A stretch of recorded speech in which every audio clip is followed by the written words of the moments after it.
I'll go, I think, according to this. Okay. So yeah, I'll just let you put your camera back on when you're ready. Yeah, I'll just. It's connecting to all the various things that it should connect to. Let's double check all that. That's fine.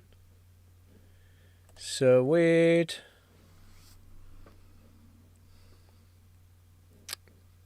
Right. So, well, I'll kick things off, I guess, with some plugin chat. I've got loads of plugins as well too. I've got loads of plugins, mate. Go through. Yeah. What has come out recently? You go and then I'll go. Spitfire Media Toolkit. That's been an interesting one. Albion Colossus. Here we go. Yeah. I'll load up Colossus, and if it works, and then here we go. This thing is a beast. So like a lot of the stuff I've been getting recently is sort of, trailery sounding stuff, epic sort of hip hop for sync, kind of orchestral but like distorted, kind of amped up stuff. So yeah, Colossus has been really useful for all of that. It loads up with a kind of selection of various things, so like horns and all that stuff. Or is it within? It's their own plugin. Spitfire have developed their own plugin, so most of their stuff nowadays is kind of in this kind of like, it always has like a massive wheel in the middle, which is generally sort of some sort. I think you can choose what it attributes to. There he is.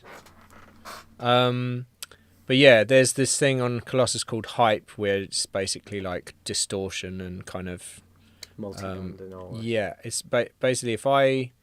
The other thing is it's nuts. It's basically, it's got like the usual kind of modulation and expression, like, so the kind of that the expression's the like volume, but then the modulation is it's like how loudly it's being played as an instrument. All the different things to the modulation.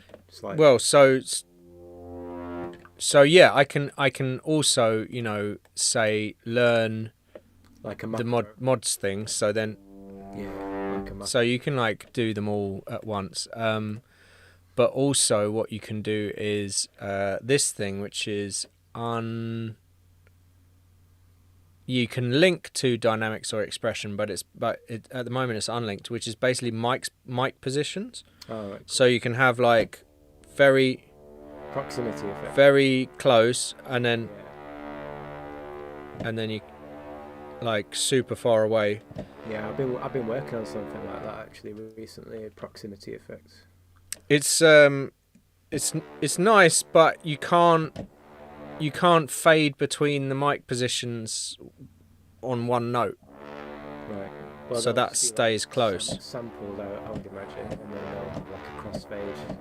Yeah, it's about like how many samples it triggers or whatever. But yeah, that's got some cool stuff. It's got like weird. It's got obviously the like. I'm not getting your audio. You're not, of course, because I need to send you the Muse plugin. There we go. There we go. Yeah. There you go. Sounds nice. Yeah, they're really. I mean, of course, it's Spitfire. It's like super high quality recordings, like really lovely stuff. Mm-hmm. It's not great for everything because it's so nice that it's like, if you need something like abrasive and upfront and like poppy sounding, like say you want to do like a kind of contemporary epic like hip hop thing, there's only certain sounds you might want to use. A lot of it will be too kind of reverb washed out, or too cinematic, or too whatever, you know. That's what I found. Like, because obviously I've been doing a lot of studying like film and stuff. Like, I can't go into that, but what I found with film is that the dynamic range is so vast from film to film, but then when they're putting like fixed dynamic range songs into film, it's like they turn them right down, because even though they don't have the same dynamic range, they're just louder than everything else. So the people who are mixing films must have just such a massive struggle with getting everything to like sit together. Yeah. Pretty much like how you're saying, it's like, you know, this is great for film, but then in another context you might get away with it, but then it's not really something you draw for like a drum and bass tune or something, unless you were going for a cinematic drum and bass tune. Exactly, but then also, like, even if you were going for a cinematic drum and bass tune, like, because of the loudness of everything, like, you might struggle kind of competing with those more dance floor tracks, because they're going to be like transient rich and clean, and and because as soon as you start, like, if everything, because I've tried a bunch of different Spitfire stuff, and like, even if you go to like the driest dry mix, like close mix, there's still some reverb in the background. Yeah, true. And you know, compare that to, say, like a Native Instruments one, where it's just like poppy and dry and up front. It's like I've stopped using Native Instruments. I don't use anything like that anymore, just because they're just so more available. The only company that I work with now is UVI. Right. Yeah. They have their own version of like Contact with sound libraries, and their sound libraries are pretty next level. Yeah, I mean, we looked at that UVI workstation, didn't we? Yeah. Have you seen the new percussion workstation that they've done? No, I've not checked that. Oh my god! Have you got it with you? I don't have it. It's on my list to buy, but it's a Euclidean sequencer for percussion. It has randomizers and sequencer. Like, the sounds in there are incredible. Absolutely incredible. So yeah, I used that. I use the synth anthology.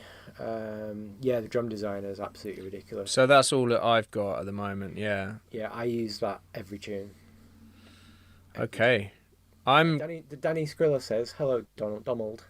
Oh yeah, I need to put the chat up. Yes, Danny. He's probably not there. He's probably gone because you ignored him. Loyal subscribers. That's it.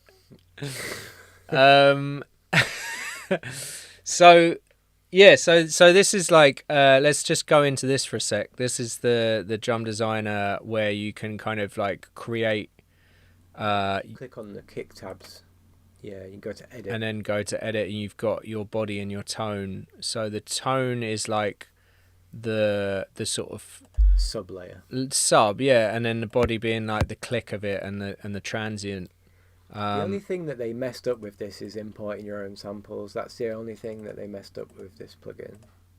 Yeah, that would have been handy. Yeah. And then with snare you get kind of body, tone, and then the noise, which will be the like fizz at the end. The cool thing about these, though, is that one thing that I've been messing with recently is the convolution reverbs that they have on the effects for each individual parameter, which makes such a massive difference. Okay. So if you like go to the snare, for example, right, or the kick, whichever. Well, we're on the snare now. If you go to effects on that tab. Effects. Top right. Yeah. So down at the bottom, they've got a convolver. Oh, convolver. Okay. Right, so if you trigger that, but then like go through all the different IRs, like I don't know how to trigger. Yeah. Wait. How? There we go. Yeah. So. Yeah. Go back to that, and then put the mix up higher. Yeah. Let's put the gain up. Wow. They're absolutely fantastic. When you apply them to like kicks and stuff, you get that really warm Yeah. kind of space. But there's drop down menu, and you can see all the different ones. So you got like devices and springs and echoes, an interesting one. Speakers.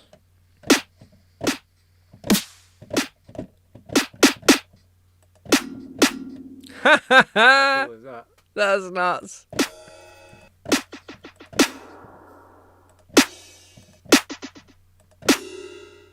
Oh wow.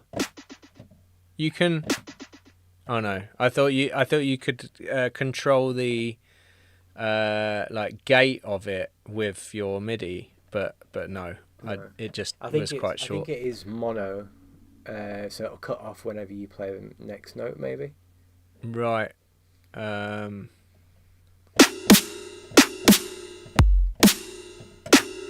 Yeah, try it on the kicks. Try it on the kick drum. Yeah, nuts. If we go sequence back and then go effects. Mix. Let's go to like hardware spaces. No. Sound design. What's that? Filter boom. How cool is that? Nuts.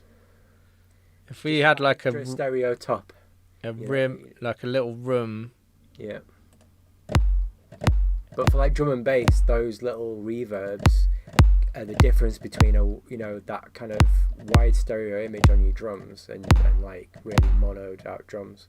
Yeah. Sick. Super wide. And you can always bring the stereo in as well. They have like a. Seems like the dampening doesn't do anything. Yeah, because I think the cutoff is like 2000, so I don't even think you were getting up to 2000. Right. Okay, So that's like the higher mids, isn't it? Whee! That's nuts. Yeah, some of these are absolutely amazing. Different percussion layers. That's nuts. Yeah, that's sick, man. Okay, so anyway, so there's this. This is the UVI workstation. What is it? What UVI? Drum designer. Drum designer. The thing that I've really been getting into is XO. We had fun with that last time. Yeah, which we mentioned last time. Obviously, it's got the sequencer and everything that's similar to UVI. Personally, I prefer this sort of UI to the UVI stuff. It's a lot cleaner. I agree. It's a lot more modern looking. But something yeah, I use on every single track as well is XO. Just for filling in those little gaps and looking for the little. Yeah. Oh, I need a thing that has this frequency in. Yeah. Boom, there it is. You can search by frequency as well. Yeah, exactly. The search engine's great. Like search by length, search by drumminess. The only thing I don't like about this plugin is where there's the actual groove templates, and like, let's say you try and make garage, you'd have to program it straight and then put the swing template on within Logic, like 16th note C, because when you start messing with XO, yeah, the swing is like, it's like it's not, you can do swing, but it's like on a sliding scale, so you don't really know what's 16C exactly. And what's not. But then but that's quite useful, because then you're going by feel rather than by. Yeah, and that's the intuitive bit about it, using nudge and having different swing patterns for different things. Exactly. Yeah. But obviously, when you're dealing with like garage, it's like you are constrained to a point because it's mixable music. Yeah, Yeah. DJs. So Danny, yep, EXO is amazing. Yep, I've been using it for 2 years, 2.5 years. Well, since it came out, and there's not a track I Haven't used it on. Yeah, and the couple of tips that I really like to do with it is I'll create a drum pattern and then I'll filter by frequency, or I'll because I've got like 200, 300 sample packs stuff that I've made and bought and whatever, and then I'll just run through each, and then I'll every time I cycle each drum pattern and find something I like, I'll then save it, then generate it again with another sample pack, and then you end up with like loads of user banks. But then when I've got my main drums like kick, snare, hi-hats, I'll open another version of EXO and I will just cycle through percussion. So then, or Foley and stuff, then that will become the drum layers, which will be high-passed. So they're doing the same rhythm, but they're like, rhythm. yeah. And then you just use nudge to nudge that pattern off of the main drums, and that's when you get your movement. Yeah, you get that kind of kind of slop, like squelch. I mean, you get it tight. Man, I love it with claps. You know, like sometimes because obviously it puts, you know, kick 1, kick 2, snare, clap, hi-hat, but you don't have to subscribe to any of them. It's just you've got 8 channels you can put some stuff in, so you could create a clap sound out of 8 samples of various things that just squelch and then bounce that out. That's your clap. Do you know what I mean? Like you can really mess with it. The downside to that is that when you're in Logic and you want to use the sequencer in Logic, they don't marry up to. You can actually, there's like a workaround for third-party plugins with like the sequencer in Logic. So what sequencer? You mean the arrange page? No, the sequencer. If you create like a MIDI track and then you right-click, you can create a sequencer, and at the bottom. Oh yeah, I don't bother with that. Yeah. And then instead of using EXO sequencer, you can use Logic's, but it doesn't marry up in terms of the information being sent. So like kick is not kick, it's like on snare. Right, weird. So you have to reprogram everything. The other thing is you can use Logic's drummer with EXO. So you know how you've got the drummer plugin, and it's like rooted in like acoustic drums, and I think is it on here somewhere? Yeah, drum kit designer, that one. No, if you go to a new one, a new insert software, or you just go to like create a new channel. Yeah, this is a new channel. No, go to the menu at the top, the plus icon. Oh, you mean like external MIDI? No, on the right. Oh, drummer. Oh, this thing. God, Yeah. I never mess with this. Right. So this is I like. mean, come on. You, This is so garage band.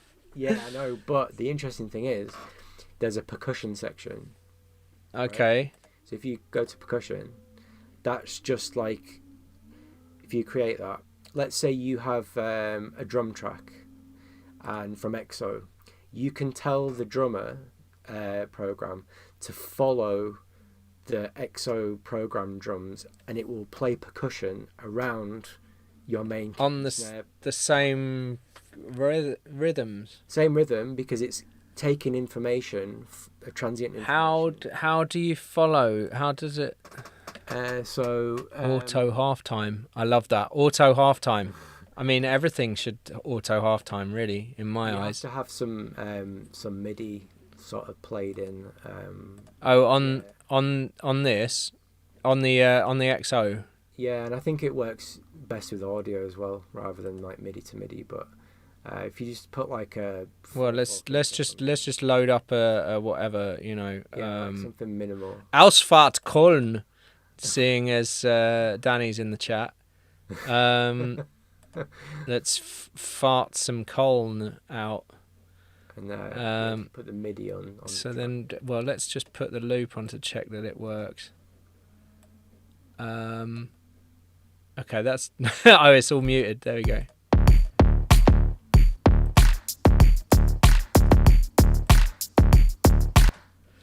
Ja. Ja, das ist gut. Das ist fertig. Okay. Right. So now. So if you drag the MIDI onto the EXO track, because that's what it needs to read What? This? No. If you go to back to EXO and go to the menu, yeah. Yeah, and the edit. See where you've got like a little share button. Yeah. And then we Click drag right. beat as MIDI. No, render WAVs. Okay. That will render. Right, so drag as all stems at the bottom. All stems. Create new, yep, and then into the project, and then create new tracks. Just drop. Okay. Create new tracks. New tracks. Sync them up with the. But this is now audio. Yep. So you wanna take off EXO from playing because we've got the bounced audio. Okay. Yeah. Take that off. Yeah. Line them up in the loop region. And then they're there. Okay. Go back to the drummer plugin. Yeah. Right. So just cycle through the different percussion players. What, beat presets? No. And then go to details. Miami Nights will do. And go to details. Yeah. Why is it not? Which version of Logic are you on? Latest. Don't hit me with that. Okay, so I mean, it's got select drum region, sampler. swipe the follow switch right to turn it on. So yeah. Select. Those cows are kicking off in the background, mate. Jeez. So, yeah, I sorry everyone. I live on a farm. Down on the farm. They're literally in my front garden. Yeah. So. Do you get fresh milk from them in the morning? No, but they do try and come in the garden quite a bit and scare everybody. So yeah. I mean, I don't know why you haven't got that. Maybe try loading drummer again. See if it picks up the audio. What? After. Drummer. Percussion. Yeah. That's so weird how you don't have It's not giving me any options here. Right. Try going unless drummer. wait. No. Drum kits, no. Go delete that one and then load another one. But don't load percussion. Wait. Load another one, but not percussion. Just do like rock. Rock, yeah. Okay. And then details.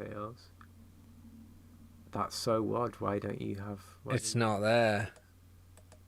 Oh, there it is. You've got it. Follow. Where? Oh. Right. So. No. What? The kick or the snare, and it will generate a pattern based on. Oh my god. The input. So if you wanted to do like a little quick and dirty. Okay, so at the moment is. Now change it to like the snare or the hi-hat.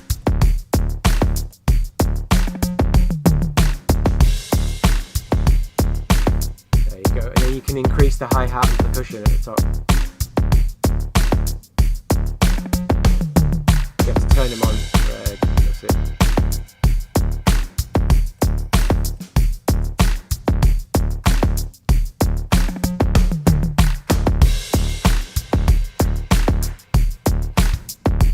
See how it's fitting the claps around the snare. That's nuts.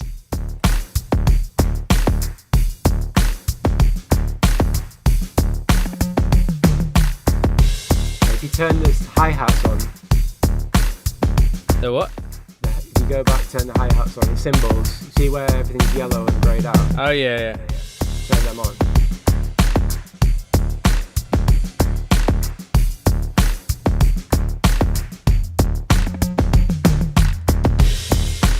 Crazy, innit?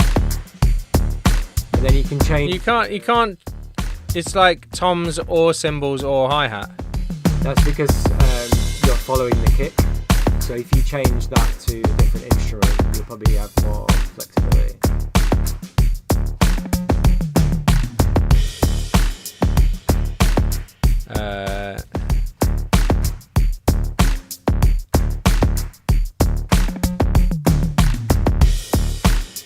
There's so nuts.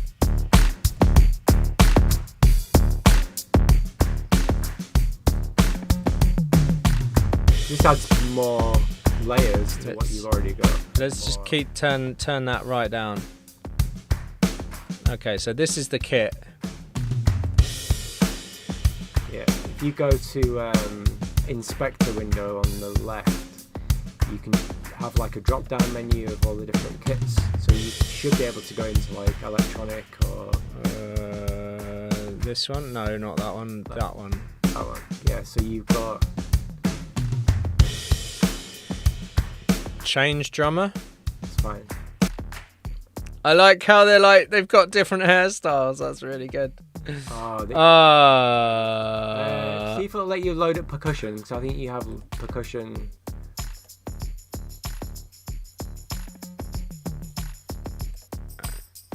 I haven't downloaded half of this stuff. Okay, percussion, Latin percussion. Won't let you use. Yeah, it's not doing the. That's weird. It lets me follow it on mine. Am I like? No, it's not. It's not doing. Try hip hop. No, I haven't downloaded it. You call yourself a producer? Fuck. Well, because I don't use Logic, like really crappy. Anyway, whatever. That's really cool for generating like. Because then what I do is I right click on the yellow drummer, I convert to Midi, and then I put that on EXO's channel, and then you've basically generated free Midi, like a pattern. Yeah, that's really, nuts. Like, so like, really... yeah, so that like, whereas if you take it off, yeah, it's really rigid. Yeah, and it's putting kicks in where I don't want kicks. Exactly. So, like... It just swings it. Yeah. So then, let's say you want another layer, you could just right-click on the drummer channel, convert to MIDI, then it brings up the MIDI track, and then you drag that MIDI track to the XO track, and then it will play that additional incidental MIDI region with the XO Foleys or whatever you want. Nuts. So, yeah, that's how you get like a really natural sounding drum kit. I've been using that method for like ages, and it's given such like an organic human vibe to the drums. Like just filling in the space with like so you can't really tell that it's but it's giving you kind of like extra rhythms around the main rhythm, polyrhythms, yeah, and like stuff that kind of relates to it. But is it like AI? What is it? It is a low level AI, yeah, but it's basically working off transient. Yeah, nuts. But yeah, it's similar to the Tune Track, the Easy Keys, the new one that they've got. They've got something called Bandmate. So let's say if I don't know if you've checked that plugin out recently. No, Bandmate. No, it's Easy Keys Tune Track. So what you can do is you can take a piece of audio. Let's say you get something off Splice, like a keys riff, and you like it, but you don't want to be that cheesy and use a Splice sample. You load the audio into the plugin. It will detect the chords, and you press Bandmate, and what it'll do is it'll go, right, well, these are the chords. You can choose to have them in the same organized way, like, you know. Have you got this?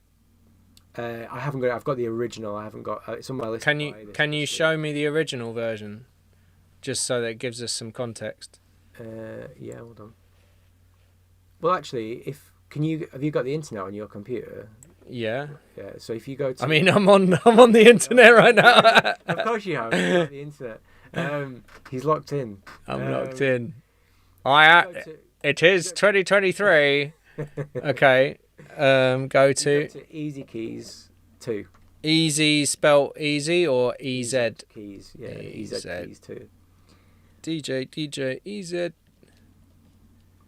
2. Okay. Right, let's Tune Track. Yeah. Easy Keys 2. If you see where it says Bandmate at the top there, a YouTube channel. Oh, what? Oh, this thing, Bandmate. Yeah. Should we watch a bit of that? With the Bandmate tab, Easy Keys 2 will automatically generate piano tracks from an audio or MIDI file that you've dragged in. MIDI files can be drum or bass MIDI. You have to turn it up. Can you hear that? I can hear it very faintly. Oh, it must be coming through my headphones. I thought I shared my audio with you. 1 second. Share computer audio. Status. Here we go. 1 second. Okay. Is that now? Is this going to work? Can you hear this?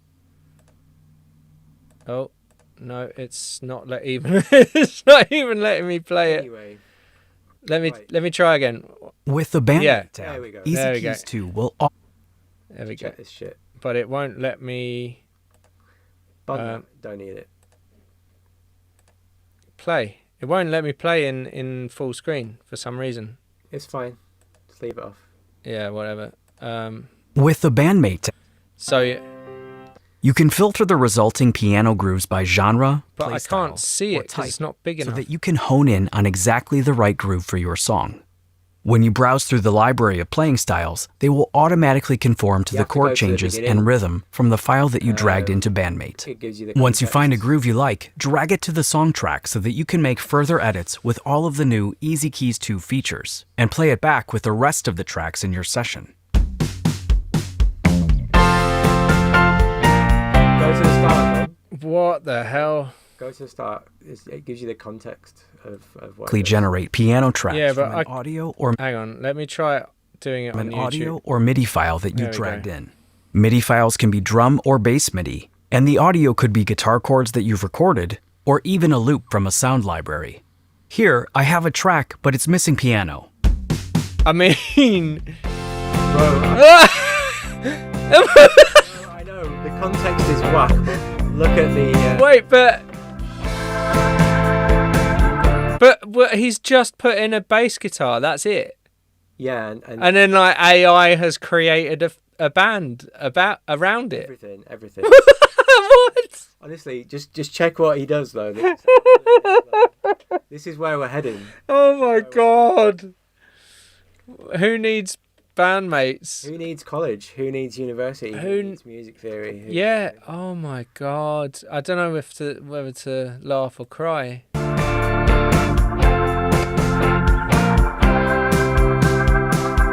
I'll use the direct input guitar from this track with the Easy Keys 2 Bandmate to automatically generate a piano accompaniment. When you drag in your file, Easy Keys will analyze the source for chords, tempo, and key, all of which can be customized if needed. Easy Keys will then find all of the chords and provide a selection of accompanying piano tracks below.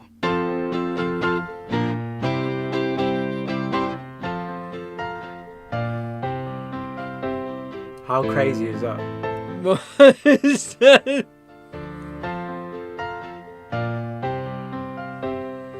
You can filter the resulting piano It even does a little riff at the... Yeah. or type so that you can hone in on exactly the right groove. Okay, for your can song. we do like When disco? you browse through the library of Yeah. playing styles, Do they will disco. automatically conform to the chord changes and rhythm from the file that you dragged into Bandmate. Once is you from find an a audio groove you file, like, remember? drag it to the song track so that you can make further edits with all of the new Easy Keys 2 features, and play Oh it my- back with the rest of the tracks in your session.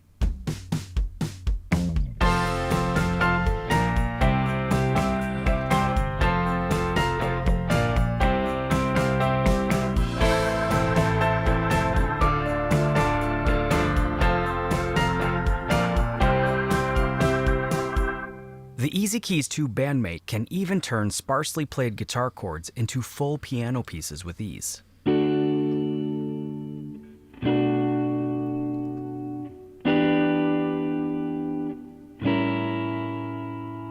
Again, I'll just drag the DI file into Easy Keys and choose an option from the Bandmate tab.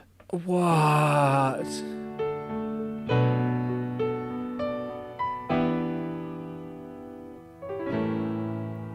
Oh no, that last chord was a little wrong. bit funky, wasn't it? Yeah, the last chord was not the right Easy chord. keys will follow the chord change Oh, well, that's and the rhythm of a the bit bass of a line. relief.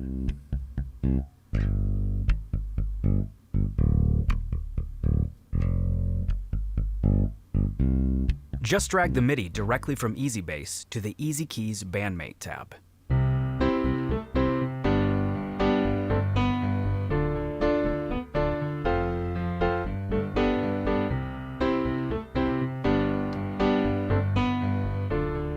I mean, it's I mean, if you were For making drum library MIDI, music, Easy Keys will generate yeah, it's like literally generating library music like a for bank you. advert Rhythm of or the drum something. track. Yeah, exactly.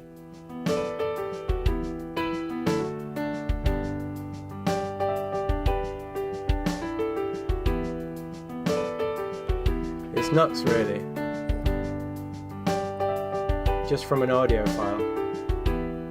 At the top of the interface, you can What? make adjustments to the chord length or number of chord changes that Easy Keys has created with either the pointer tool or the chord tool. If you want to experiment with different chords, you can change them however you like. You can change the individual. By Yeah. double-clicking Oh on the my chord block. days. With the Minors, chord whatever wheel, you wanna you can do. invert chords, Oh my change days. octaves, and add notes in any way that you wish. My piano teacher's just would Yeah, like exactly. she would have an absolute heart attack at Why this. have we Such studied as this for swing, 20 years? Yeah. octave, velocity, and amount of notes in the section to the right. My God. Amount adds notes to the performance in a musical way, just like a piano And then player it has a would. randomizer as well.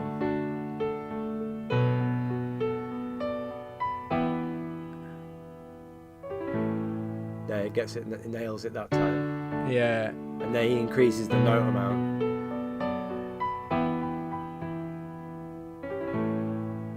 So you can like Drag the MIDI add that you chose in like Bandmate to a the whole source load of and make notes. further Yeah. adjustments with the wide range of customization tools in Easy Keys 2. Man, So they make like easy key. that's easy bass. crazy. They've got easy drummer and they've got easy mix. So so literally you could You could just do all of the whole it. thing. Easy master, easy release, Exactly. easy Exactly. easy PR, Easy Instagram. easy Instagram. That's what I need. Easy Easy gig. gig, yeah, just so it does it for you. You know, in Airplane when they have that cockpit pilot. Yeah. That's what I feel like. That's it. Yeah, auto DJ. Man, So, that's where it's heading. Gee. but if you use it properly, well, no, if you don't use it properly, Yeah, I mean it's quite easy to get wrong as well.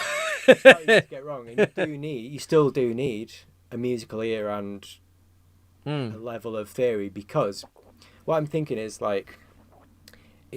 if you use it in a perverted way, like you've written your track, you've got the next drum and bass banger, but you're not a pianist and you don't want to hire someone, you could take your main synth riff or your bass riff, put it in there, and then fill that gap. And it's like, I think that's appropriate if you're a beat maker. But if you're just going to do the whole fucking thing in these plugins, then Yeah, from scratch. Yeah. that's bullshit. But if you don't want, if you find something on Splice that fits, but it's got too much reverb, or the cut off on the samples too much, or it's just not right, it's time stretched or whatever, you can load it in there and you can find something and get exactly what you want with the accompaniment that you want. That is nuts. So that's one that's really interesting. I don't know how to feel about it yet. I'll have to get it and see how I feel about it. I mean, it does kind of, even for, like, it is mind blowing the sort of depth of it. Yeah. But mental. at the same time, it does still sound very garage band. Yes. You know. It does. Stock. Yeah. It does. Yeah, You can buy additional packs, so you can buy different pianos and synths and jazz and all the rest of it. And once you've exported the MIDI, Exactly. That's what I was going to say. put it in whatever you want. Yeah. So, and that's where the creativity comes in, because you've got your chord structure, and then you can manipulate it how you want. Another plugin is called. But also, like, what's the kind of what implications does that have for like splits and stuff, for like royalty splits? Like, oh, you created the chords, did you, or did you just AI generate some chords? Exactly. Do you know what I mean? If you Like, think about like a band, and you're the main songwriter for the band, and you would get songwriting splits, then okay, let's say that this AI has a randomizer, but how random is it? Because if someone could have the same sequence and articulation as you in your track, eventually. Yeah. See what I mean? So like, look at what's the ginger guy called? Singer-songwriter. Oh, yeah, Ed Sheeran. Ed Sheeran. Look what he's just been in court for like plagiarism. That. No, it wasn't. But that was he was in court because they thought it was the same vibe. Yeah. It wasn't the same chords. It wasn't the same melody. It was the same vibe, and they were trying to copyright the vibe.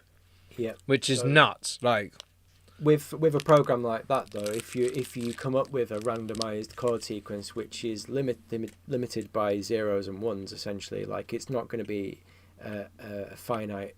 It's not going to be infinite, resources in terms of generation, because there's only 7 notes. There's only so many chords that fit together, unless you start going into like bridging different structures and things like that with augmented chords and crazy shit like that. But your basic melodies and your chord structures for pop music, there's like 4. That's how it's programmed, isn't it? Like, it's major, it's minor, and it's not very complex. Yeah. And if you're using a program like that, you are bound to come up with the same chord sequence and articulation with a program like that as someone else within time. Yeah. So you're opening yourself up to a legal case. Yeah. So I think personally. So, but when you have a human element in there and it's doing it from scratch, it's going to be much more interesting. So, well, it's a lot more likely to be, if it is original thought, then it is more likely to be kind of Yeah. So there's that. The other one that I've been really, there's a couple actually. These are just ones off the top of my head. Can you share your screen with me, and then you can demonstrate some? Sure. Let me just open Logic. The other one I haven't got either, but it's Synaptic Unmix, and it allows you to spectrally mix drums within a pre-recorded track. So if you're like a mix or a mastering engineer, you could have it and you could take the drums out of a track in real time and remix the drums amazing on the fly from a mastered file, which is really good. I got sent a kind of beta test of something called what was it called now? I can't remember it. I deleted it because I had no use for it, because I'm like, well, unless I'm going to do a load of bootlegs of like some track, like I did try, and because there was a jazz album I was mixing, and the Can you see my screen, by the way? Yeah, but it's in the wrong. It's on my other screen. Hang on. Where have you gone? There you are. Okay. I'm going to show everybody the disc. But hang on. It presented it. Hang on. Can you share it again? I'm going to move this on here. Whoa, the colours have gone all weird. What's going on? Try it again. How do I stop sharing? All right, yeah. It should be at the top in the yellow thing. Is that better? There we go. Okay, so. And now Muse has gone all green. It was all red and now it's gone really green. That's so weird. Disgusting amount of plugins. No, seriously, a disgusting amount of plugins. Right, so this one, for instance. This is one that I've been using at the moment. Oh man, True Balance. Hallelujah. Fucking hallelujah. Amazing. Yeah. Amazing. And then the other one is Smart Limit. But wait, yeah, Smart Limit. Smart Limit, Smart Balance, absolute game changers. Yeah. Especially when you get into these knobs down here. Yeah. which is the sibilance control, saturation, and then bass control. Wait, sibilance control. That's the balance, yeah. Is that what the balance is? I was wondering what that was. So if you whack that up, it'll control the sibilance in your entire mix, which allows you to get louder. And I've been using Soothe and stuff like that. No. Like, I've got a massive problem with Soothe. Like, Really? I hate it, yeah. When you... Because I was speaking to some engineers and we were playing with like plugin Doctor and things like that. And, Yeah. And if you put it into Delta mode and you actually hear what it's doing, yeah. high end, yes, it's taking the resonances out, but it's taking every single resonance out. So What do you mean? Like if you have well, within a whatever the range that you set it to. Yeah, but you can't create like a 48 dB bandpass. Yeah, you can. You can't? Yeah, you can. I'm pretty sure you can't. Oh, Soothe or Soothe 2? Soothe 2, yeah. I'm pretty sure you can, yeah, low cut and then high cut. And then put it to, you see the Q. No, the slope on the right. Yeah. 48 dB. You see. Well, there you go. That's that theory out. But anyway, so yeah. In the high highs, it does this thing where it create. If you go like, if you're on a, like say your master, it creates like a mushy sort of sound. Right. For the high end, and introduces like this kind of like a sound, like super DS, you know. And yeah. I feel like. I think depending on what depth you put it on and what your attack and release settings are. Someone's used it basically. Right. Always tell when, and usually in drum and bass, it's like it's the same shit because it starts affecting the snare. Right. And everything. So. Yeah, generally on my master bus, I use there's a preset called Balance to the Grammy Awards on master. Balance to the Grammy Awards, the top second from the top, and it barely does anything to the top, to the very tops, but it like cleans up all your low mid stuff. Yeah, it's really nice. And it's obviously you can see the depth there is like -11. Yeah. So it's like only just sort of tickles things, but it gives you a really nice curve to stuff. Yeah, I just do not use it in the mix anymore. Fair enough. I prefer DS-ing the whole thing spectrally. And the thing is, if you use... So that's what Smart Limit does on balance is a spectral de-esser. Spectral de-esser, yeah. Jeez. And then you got your distortion monitoring, obviously. Yeah. If I bring in like something, I don't know if I'll be able to.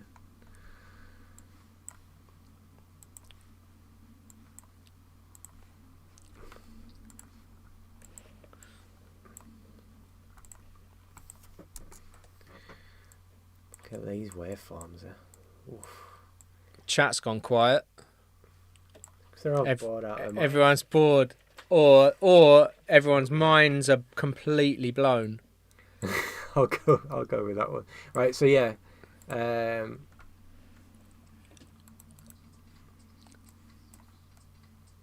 No, you got to share your. You got to send your Muse. Yeah, hold on. You haven't put the Muse plugin on. Yeah, it's. I was just getting the. You can't access those 3 dials without putting it in smart mode. Right, yeah. And it's just saying... So there. Improve the spectral balance and tame resonances to give your track a final subtle polish. So the more you have that up, the more spectral resonances it will take out. Okay, and then if you go too high, it'll just sound all... Actually, it doesn't with this. It has like a maximum, but then it still sounds good. Like the problem, the thing is with this limiter, it sounds fucking good. Whatever. Can you demonstrate? Can you stick the Muse plugin on the output and just broadcast us some? Let me see if I've got. I need to find a pre-master.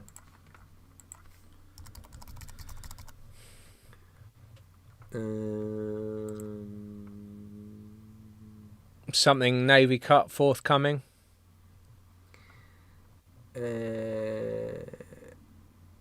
Or one that's come out. Oh, there you go. Yeah, a bit of flow down. Right.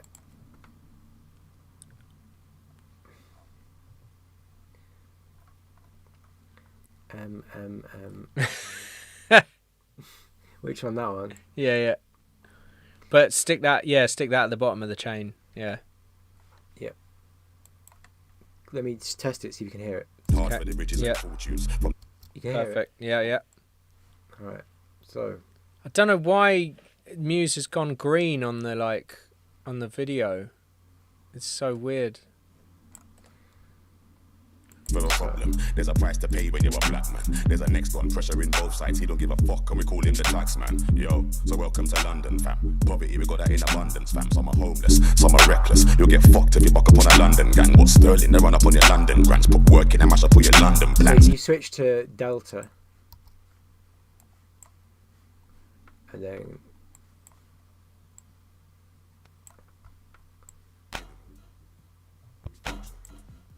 That's what's being compressed and that's what's being tamed. Wow. And then if you saturate it. There you go. So it's not actually doing a massive amount. Just on that snare, just to kind of tame that. And the top of the like if you've gone. Wow, it's like getting a bunch of little clicks out. Yeah. So if I take that off that spectral balance de-esser thing. That's how we function. That's how we function. Nobody don't trust nobody right here. What? So that hi-hat sticks out. Welcome to London, flexing but slowly we're suffering. All this name brand you see man covered in. We go hard where we know we're gonna do. Right, yeah. I mean, I quite liked it. Kind of, yeah. I think when it was on 100, it was too muffled. Yeah. But yeah, if you went on like on the smart limit, you can choose like EDM or whatever. That'll give you like the loudest. And then just quickly the true balance. That's another London scam. Cold when it's critical. Like obviously this is just electronic, but like this is a tune that I mixed quite a while ago, like a few years ago now. But even still, maxed out to the minimum. Level of the mid look good when you do balance. Yeah. It's just asking me to lower the bass, but then if I put in a dubstep tune, like I don't know, fucking I don't know, whatever maze. Let's see.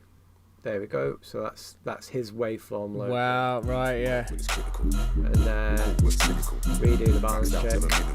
But then if you put the limiter on, but that'll be a master. So if you put the limiter on now, is that the maze tune will be a master. So then if you put the limiter on, yeah, that's Bose master. Yeah. So then put the limiter on, and then balance check it. Oh, but wait. On the smart limit, do the drop down menu, go to like electronic and like EDM. Or bass music. Let's have a look. Whichever. I mean, EDM gets you louder, but yeah. I'm not worried about that. You can't argue when we start and then do congestion. that. Yeah. That's another London scam. Cold when it's critical. Cool when it's cynical. Maxed out to the minimum. That's how we function. Cold when it's critical. Okay, so then do balance check. Welcome to London. Yup. That's how we function. That's how we. So okay, saying that, so you've got like 1 dB on the tops that yeah could come down, but the rest of it is in line with what Bo did years ago, or my mixes. So I'd be like, "Yo, this is ready to ship." Like yeah, and it gives me that confidence. Yeah, totally. At home to go, my mix is good, and you can load like 8 different files in there, and it does like an average. Yeah. So if I do, Nuts. I don't know. Let's see if I've got any rook spin bits. I wouldn't use any of that, mate. Oh, here we go. Look. No, none of that. None of that. Maybe blessings. See blessings. Just to see. So then that'll be in red. Right. And let's see. I've got. Oh, this is a good one. This Yeah, try that one. that one. So now. Nobody don't trust nobody. Welcome to London. Yeah, that's how we function. So I'd be like, you know, okay, I'm at the bottom end on my Nobody mids, don't trust nobody right here. What? Welcome to London. but the bass, everything's still fine. Cool. You know, Yeah. everybody's got a little bit more mids, like, you know, but I could just put an EQ. Yeah, I mean, I imagine if you had a bit of a kind of more thorough mastering chain, perhaps, with Exactly. like an EQ in it, and then like, Yeah. I don't know, what Yeah, UAD have you got? Um, Well, yeah, stick Golfos on. See what happens there. I hate Goldfoss as well now. Really? Yeah, well against that as well. What's wrong with it? It's the way that it interacts with other plugins in my workflow. So like it causes latency in Logic for side chaining. When you have more than 2 instances for some reason. It might just be my computer. Wow. But, I mean, I generally only use it on a final mix. yeah, mastering version. Yeah, just like as a final, and even then it's only very slight, you know. What am I looking for here? So What about have you got the Manly, the UAD Manly one? no, I don't have that. Okay. Go with ProQ. Yeah. So That's how we function. Cold when it's critical. Cool so you know, like I could. maxed out, never miracle. Welcome to London. Yup, that's how we function. That's how we function. There's a dip at Nobody don't 1K. trust nobody. Welcome to London. Yeah, Maybe even that's how we bigger. function. That's how we function. Nobody don't trust nobody right here. What? Welcome to London. Yeah, you could bring up the low. All this name brand, you see man covered in. We go hard where we know we're gonna look good, but the ego don't show when we're struggling. Cold even though we got the teapot bubbling. Then Young girls on AB the that. roadside, they do the hustling. So the street crime's always epidemic, and you could find a real killer in the club shuffling. Yo, so welcome to London. Yeah, it's like It's like it's a better instant mix. vibe. It's like instant vibe, and that's like what, a 3 dB change. Like Yeah. and then a little bit off the top. Couple of lumps. What I find with a lot of people is they're doing these huge, massive sweeps on their mastering EQ, and it's just you just don't need it. I put the Manly on as a first thing, which does the ultra low and ultra high cuts at like 20 hertz and like 40k, Yeah. which is like both inaudible, and then that just gives me a bit more headroom on the subsequent plugins. Also, the one that really makes a difference for me is the Shadow Hills.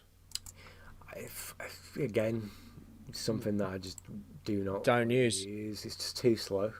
Slow. Yeah, like I just don't like the way it moves around the track, even when it's on like a decent attacker and release. I just don't think it's technical enough Okay. for dance music. I just find it like for width, it just like gives everything a lot more body. Well, like for width, you know what I mean? use the go back to that.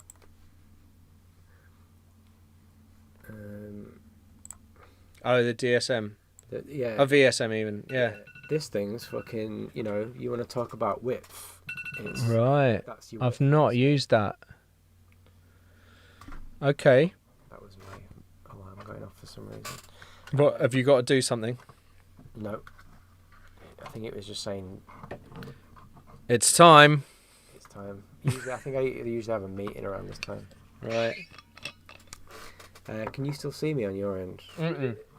No. Mm-mm. No. Easy Langer. Thanks for the message. I think my phone's run out of battery. That's fine. So yeah. Anyway, what I'll do is I'll show you how this works. So this is basically second and third harmonic blender, and you have a distortion solo here, right? So you can choose between your third and your second harmonic. Nice. And then off. So if I put this on, I have a little preset I go to and then develop from there. So MS Master So mid-side. That's another London I scam. just take these off. Oh, you need the Muse plugin on though first. So you can hear that now. Yeah. So that's the Okay, first harmonic. that's just the side coming through. Yeah. Side. And then you got your normal left and right. Right. So you have a drive. That's how we function. That's how we function. Nobody don't trust nobody right here. Welcome to London. Flexing but slowly but soft. Go to the second harmonic, which is the low end. So you turn it off, turn it on. Oh.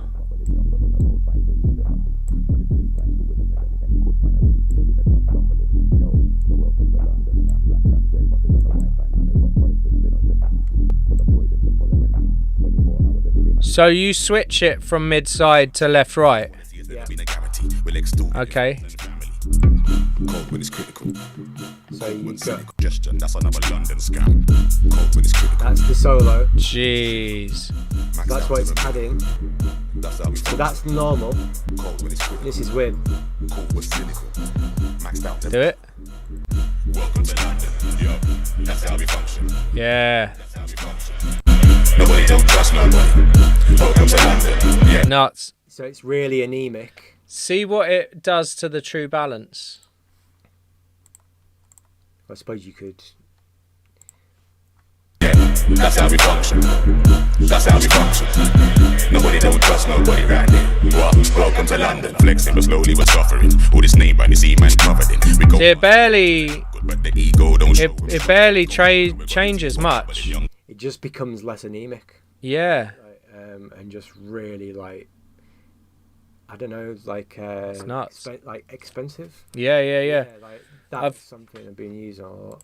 I've got a similar thing. There's a piece of outboard that I got called the SPL Big, which is a similar kind of, but it's more about like stereo width and kind of excitement and stuff. And yeah, that like sort of, I don't know what it does with like, I don't know how it works in terms of like what it's actually doing under the hood, but it basically gives you more stereo width, and you can choose the band width that it's giving you stereo width with. Right. So yeah, it's pretty useful for that sort of thing. Oh, here we go, Slate and Ash. Yeah, like this one just come out. Hi Musetta, I don't know. That's Tony. Tony, how you doing, Tony? Lady in the chat, that's good. All right. A lady. Lady. So yeah, you know about cycles, isn't it? So yeah. So with this one, what you have is you have your trigger section. Can you close this this bottom bit? Not that the that bit with the X on the right. Yeah. Nice. And then close them. And then that. Yeah. So yeah, Bristol made, UK made. So you have your trigger, which is your sequencer, and then you have harmonies you can do to your samples, modal, like, which is like odd like resonances, amp simulations, and each individual one has got like a different nuts clone, smear, and then you have like a pattern that generates. So where you can change the amp, can you change the other stuff as well by clicking on the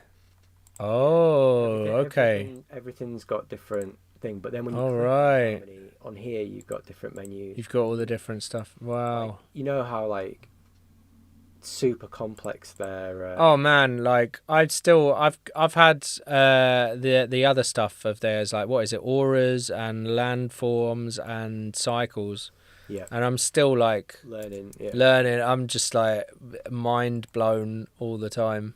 Yeah. If I just find my sample folder, which is so wait, you can just drag and drop stuff in. Yeah, this is the ultimate. What? This is the ultimate stuff. Let's see. Right, cool. That'll do. So normally, right. So we can't hear that because you're not sharing your computer audio.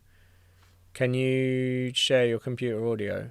Well, I'm gonna drag it into the plugin. So right, but can we hear it before you drag it in? Yep. So what does it sound like? all it is. Get rid of that.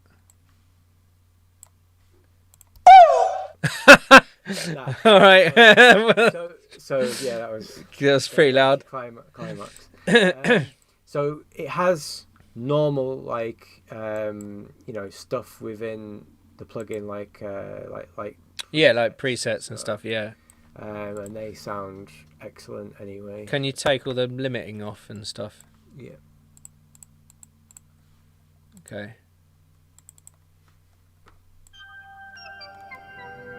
And what it is each of these is like an oscillator.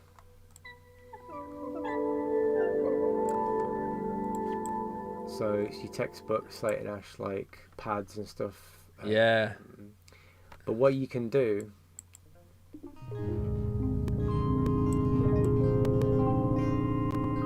so you can see like the thing here that's creating the harmony and the trigger and everything. So on these, if you press that, you have different waveforms. So you can like go into like modular, find an MS-20 and then come back out, and then you go, right, I've changed that to MS-20. But it doesn't seem like it's following the notes that you're playing at all. It is. It's just if you switch it to that. Though, if you see the trigger is now in repeat mode, sync is on, and it's if I turn harmony off and modal, which are the things that are affected. Okay.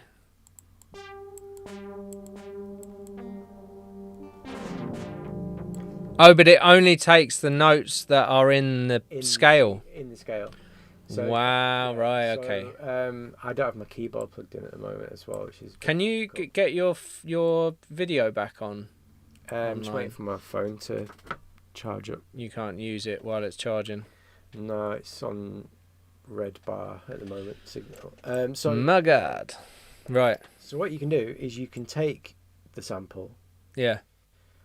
And you can put that into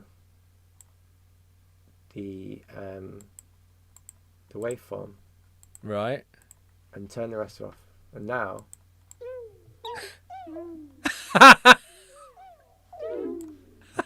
I'll put the limiter back on. I have to turn it down because it's pretty. That's amazing. But the interesting thing is, if you go to the actual preset, they've got microtuning. You've got Euclidean, granular. My God. Harmony. Let's try gestural glissando.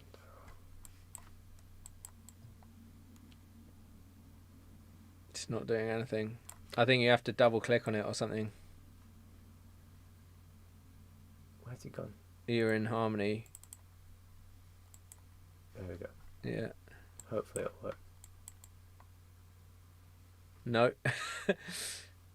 Why is it not? Oh, is it because you're selected on the third whatever? The third engine? It shouldn't matter really. Oh, here we go. Yeah, it's because it's the third one. Click on the first one and then and then change it to something. It's doing stuff. It's just really low. Weird. This is what I mean by the Slate and Ash stuff. Is like, what? It's like when I first started messing with the virus. It was like you'd have like a really good idea, and then you'd tweak something, and then it would just disappear. Like the whole thing would just disappear, and you had no idea why. But yeah, it's just very complicated. Yeah, you got to drag it back in now, I guess, because you've loaded up a preset. So now I should go in there. No, it didn't go in. Try it again.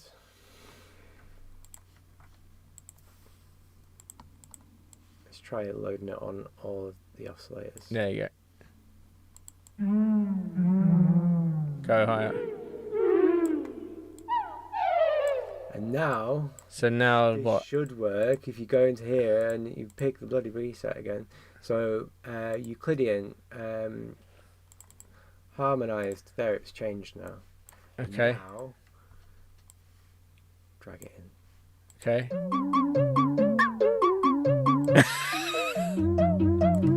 So that's now got Amazing applied, which is it's changed to D minor, and then you can apply all the LFOs to the trigger. Next J Sparrow track.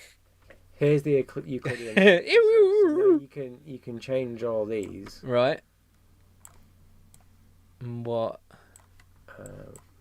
This is like.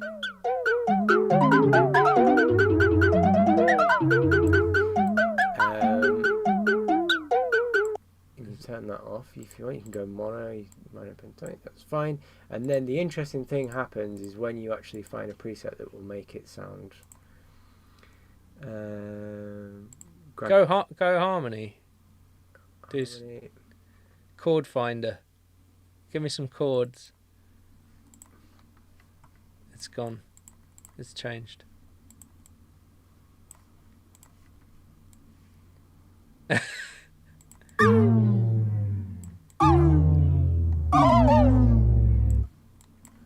What? It's honestly, it's mental. It's so nuts. Then you go into there, go right. Let's have a hypersaw. I think one of them's like noise or something. What's happened to the ew? I think it's too short, maybe.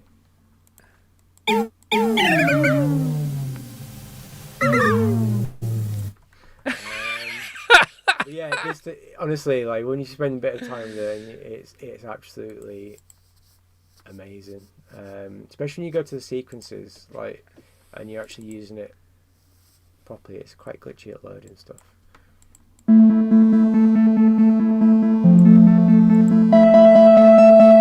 Whoa! Turn it down. Turn it down. Turn it down. Ah. Jeez. That's pretty loud. Yeah. I've never heard a contact instrument that is louder than 0.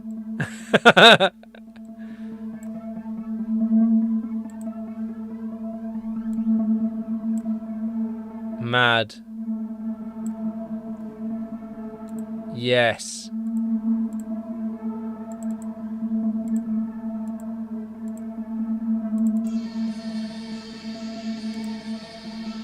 Love it. And then obviously you can change your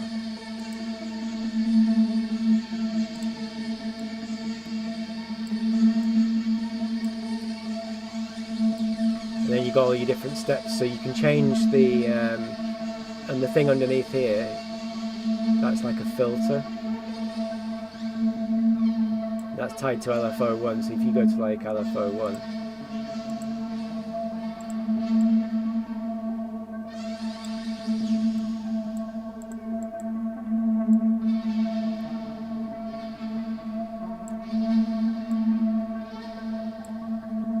and then if I go to the reverb,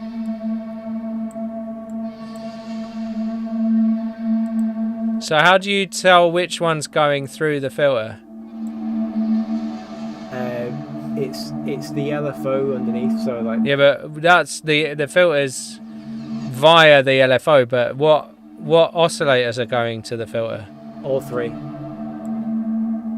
Okay. So you can like I could say here like if I want to put a CC automation on there, or I could put that could. Oh. That, Wow. Oh, right. Okay. and then you've got your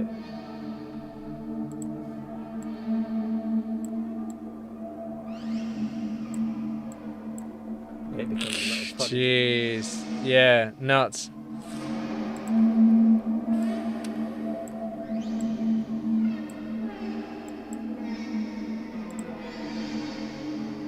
Okay, so now that we've got completely lost in choreographs, that's great. Can I show you my mate's plugin? Yeah. That he's done. Let me put you back in here just in case your phone starts working again. Don't seem Why to is be it? wanting to do anything. Hate iPhone. I've completely lost chat as well. What? Why? Because I closed the window. Damn. Well, no one said anything because there's zero interaction at the moment. But yeah, what I was going to show you. So, a friend of mine, Anik, he and some other people.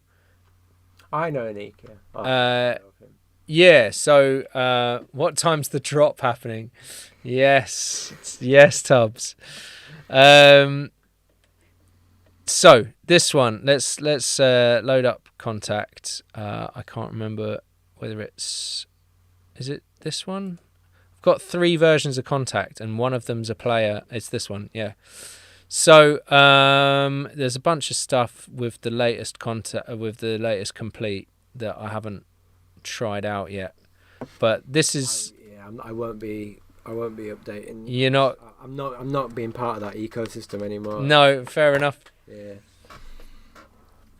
Chat as followers only, you boomer. Oh, mate. Really? Well, then people need to follow me if they want to chat. So, that's Jack. JFO. Jack? JFO, you know, Jack Flynn Oakley. Oh, well, surely you should have said something about the Sonable thing, because me and him have been speaking for... Well, I think he's only just joined. Well, a good couple of months about Sonable plugins, like literally voice message after voice message. About how good they are. Well, he was reluctant to buy the set, and I was like, "You need them," and he was like, "Nah." And then he tried them, and I was like, "Yeah." Yeah, I had to keep my mouth shut. And then he bought them off Marketplace on Facebook, and then they went on sale for like next to nothing. No! Oh, classic.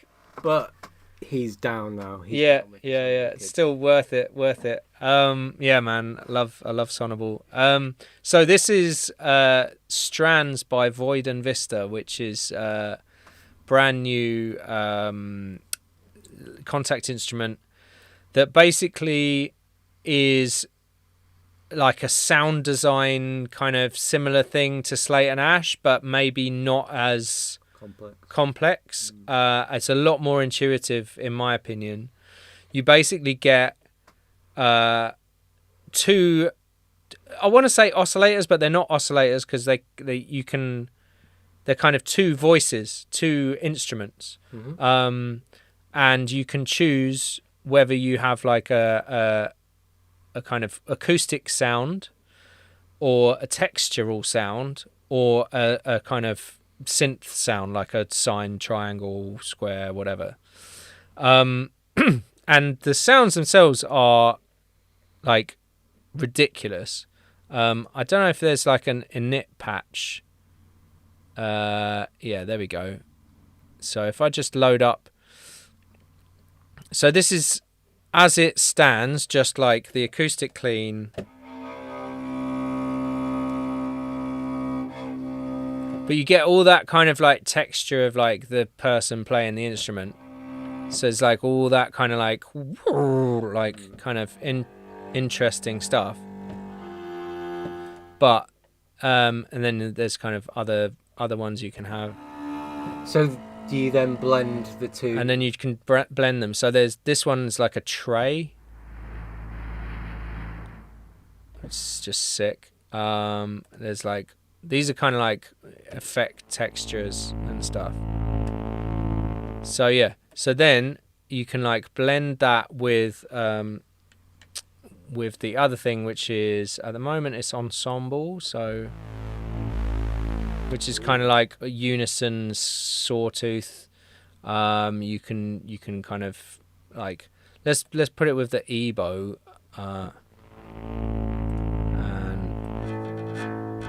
There's so much work that goes into these plugins, like from a phase point of view. It's nuts.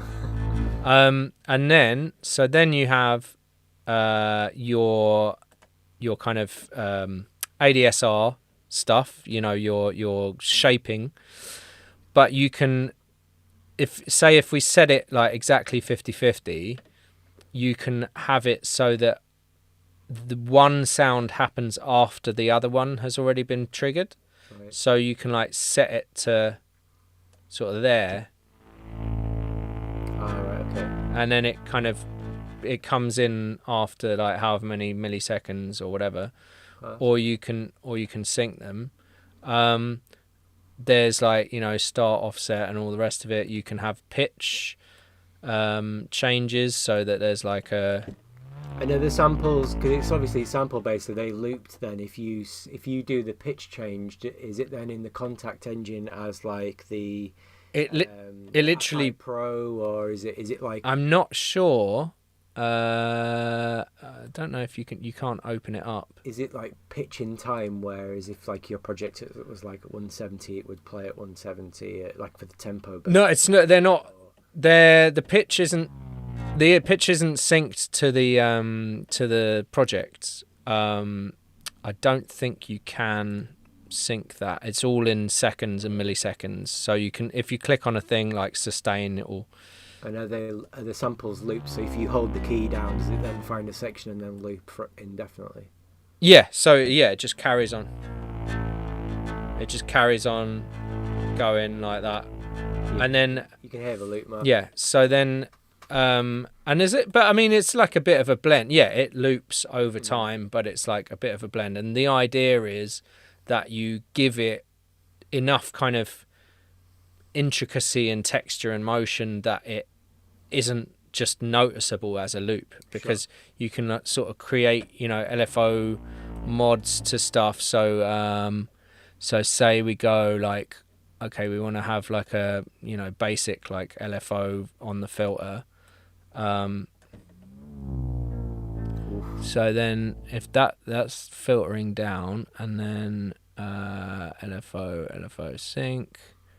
It sounds like the like Quantratid that. Swarm that I've got, the EO Wave synth, like it's like a drone monster. Sounds really good.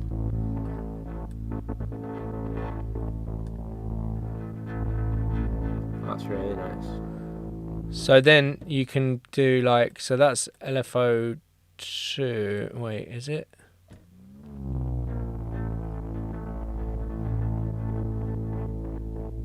And then what is it? You can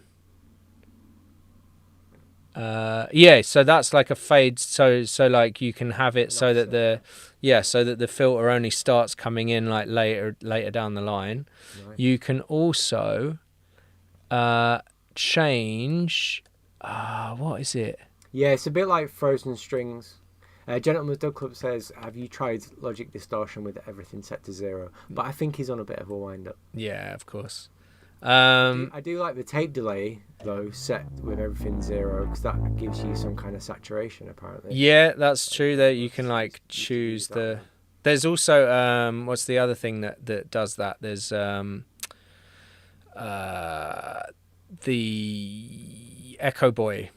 If you like Soundtoys Echo Boy, if you put it to 100% wet, and then you put your tempo to where is it? No, not Echo Boy. Is it Echo Boy? Would make sense though, because it's modeling different. I think it's something to do with time. If you go like to 0, just take all of that off. 0. Then it's like the same, but you can. Oh wow! So it's got like a bit of a breakup. Well, that's LR offset. So let's take the width down. Oof. Okay, so there's no offset, but then you can change the saturation, and you can just like saturate the dry amount. And you can change the like style to like like telephone or tube tape, you know, all of that different stuff. It's great, like digital core, you know, all that stuff. Anyway, so yeah, that's a bit of a side quest. So back to this, like you can add like detuned layers into it. So one of the things is like obviously this layer's sort of rotating knob thing. You can kind of like add like detuned version. In fact, if I just make them both like saw waves, then you can hear it kind of do that thing. So let me take the pitch thing off. Let's go back down to 0. So then you can hear like the kind of the unison or like the detuned layers start coming in. How the stereo really doesn't get affected though. I mean, you can hear it in the stereo. Yeah, not like a standard unison effect where it would just like suddenly jump out. No, it's like very subtle. But then obviously if you then in the character tab, if you then what is it? You can choose distort, and you can like drive it more to make more of a thing of it. So if we go, why is that not? Oh yeah. There we go.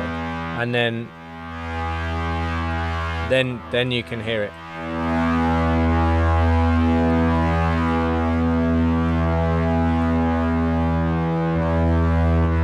So like the stuff that happens after makes those kind of like unison ensemble layers a lot more obvious, and also you can change the detune. See, so like if we put it on like full, so that's with full ensemble, but then you get all of that, and you can change the width as well. It's pretty impressive from a sample basis. It's like, it's so intuitive, it's ridiculous. The other great thing about it is you can change not only your kind of mod wheel capabilities with it, you can also change the like aftertouch. Right. So you can say like, okay, a pitch or distortion or something. Yeah, so say we want to, like, as I press harder on this note, I want it to go from like mono with no what's going on with this? There we go. Yeah, if we go mono, in fact, to like to sort of spready, then do you see what I mean? It's like I can just, it's like then I'm like, how hard do I press the note? Show like, so you, cool. And that's just me like pushing the note down more. So it's super useful for just like adding loads of variety into stuff. Of course, the first thing I did was make a Reese on it. But it was made on the old version of Contact. What? Too old to load this file. Oh, I had that with the Slate and Ash stuff. Rubbish. Let me try that again. Yeah, the cool thing about that Slate and Ash stuff is as well, like just going on to like CC information, you can send the information from the sequencer out to like external modular stuff as well. So just, you don't even need to use your own samples, you can just use it to trigger like a Eurorack or whatever. Yeah, man. Amazing. Ridiculous. Okay, so Yeah, in terms of like the Slate and Ash one is obviously like I haven't gone through the presets on this one yet, but the Slate and Ash one is a lot more complex, but this one is like just so intuitive. You can get the thing you want really quickly. Do you know what I mean? Whereas like Slate and Ash, I find for me is like happy accidents. You know, so that's the aftertouch there. And then you can like change it with the mod wheel. So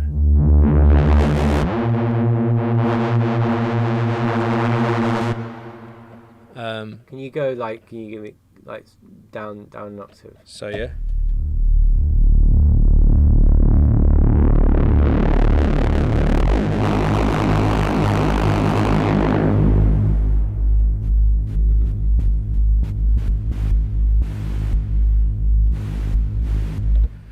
Yeah, it's nuts. For an audio based thing, It's crazy. Like, okay, so like if I went like, I don't know, bass, right? So there's just so many different things. The trouble is they all take a bit of time to load, but yeah. So that's obviously like blending between two types of broken tape. JFO says needs some Phrygian dominant with that. Phrygian dominant, yeah.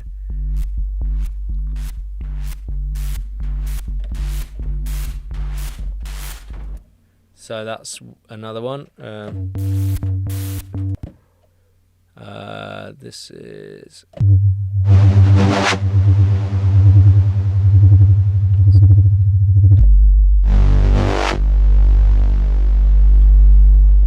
So it's that thing where you can like delay a thing to happen like several seconds after you've pressed the note. So yeah, there's so many cool sounds with it. What else have we got? Like drones and stuff.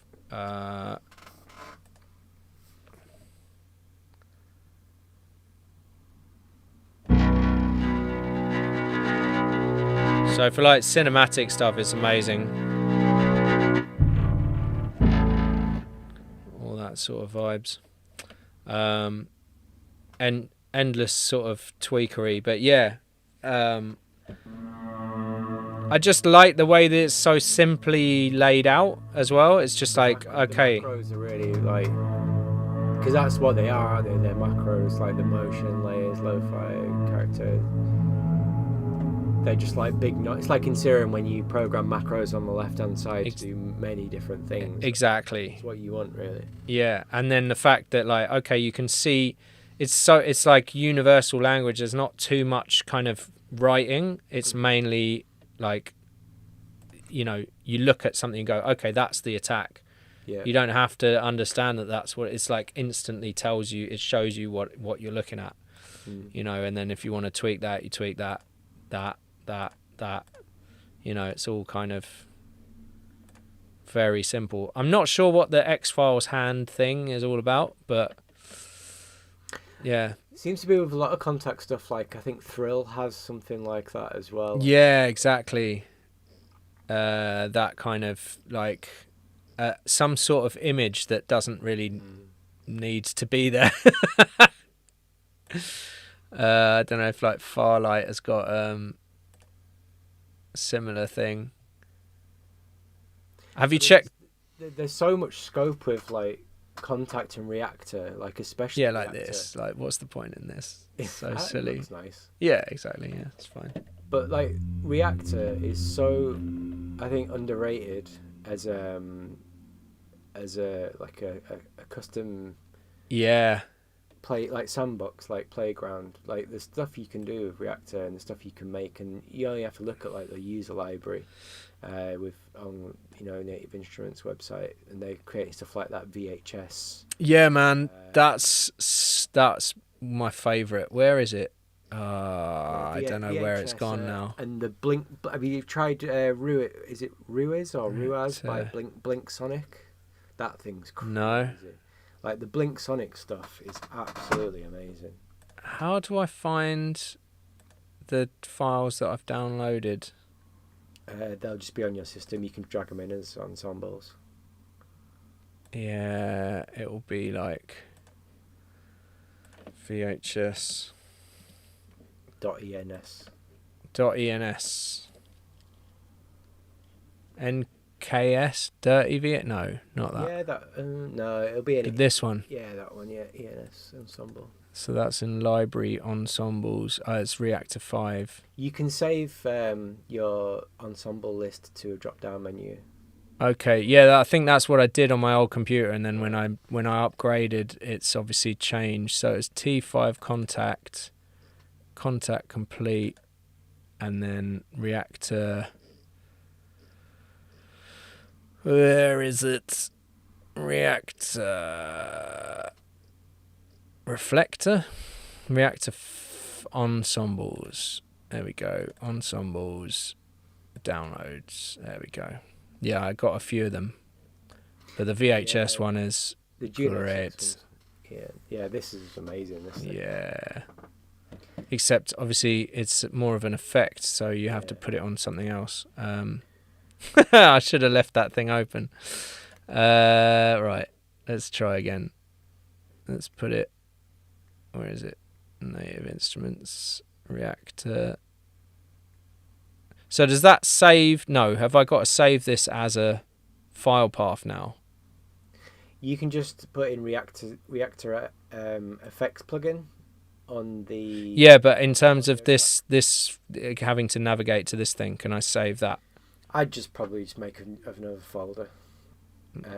When you've got time, right. Just create like a path for them all to be recognised in the. That's what I'm saying. Yeah. It's a bit fiddly. You have to locate every single one that you want to use. I mean, they're all in there. They're all in that folder.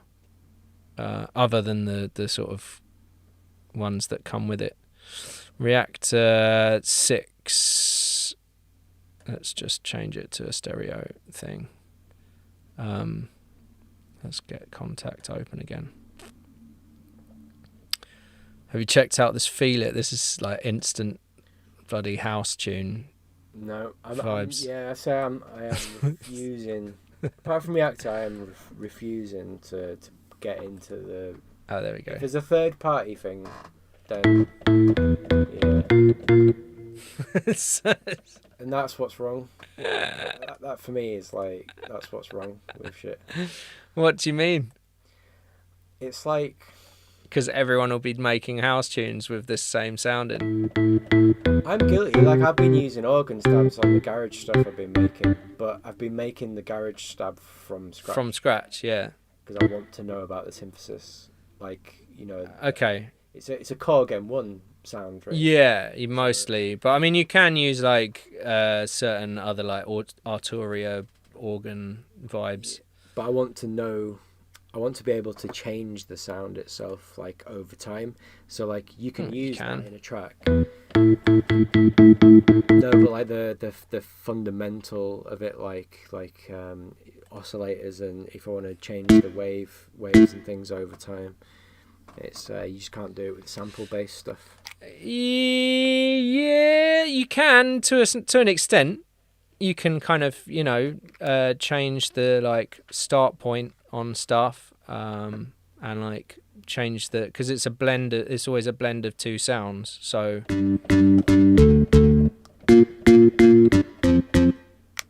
Still not there though, is it? That's just adding like a layer.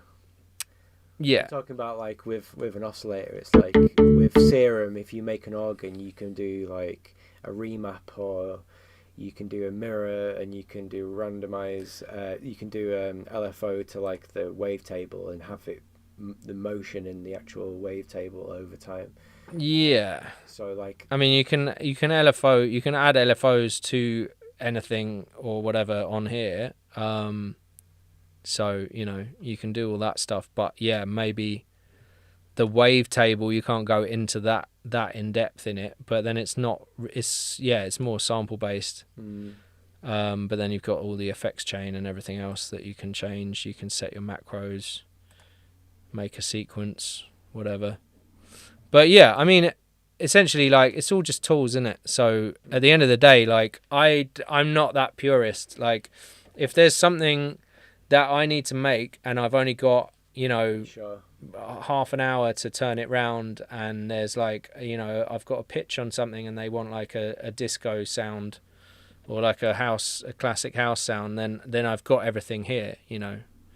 I'm not kind of sat making like a snare for a day. Do you know what I mean? Like, Oh, I don't go that far anymore.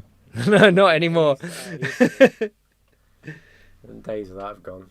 But yeah. Anyway, so that's quite fun. I haven't tried any of these other things yet. I've literally just downloaded them. The new Action Strings is apparently better than the old one. The old one was really rubbish sounding. So yeah, hopefully that's better. Like, even when you got rid of all the dry, there would still be reverb on one side. Just didn't make any sense. What else is there? There's Devastator. This is nuts. This is like you know Joe Ford. So he developed this with some guys called Keep Forests, and it's kind of all in one sort of trailer building stuff.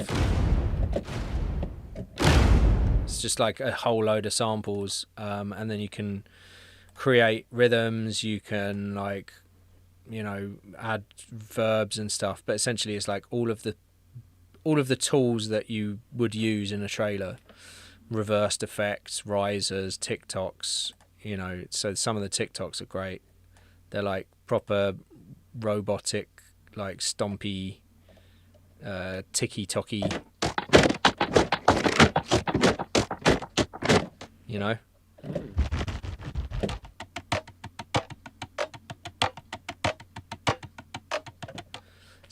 It's all in there. You just press a note and see what happens.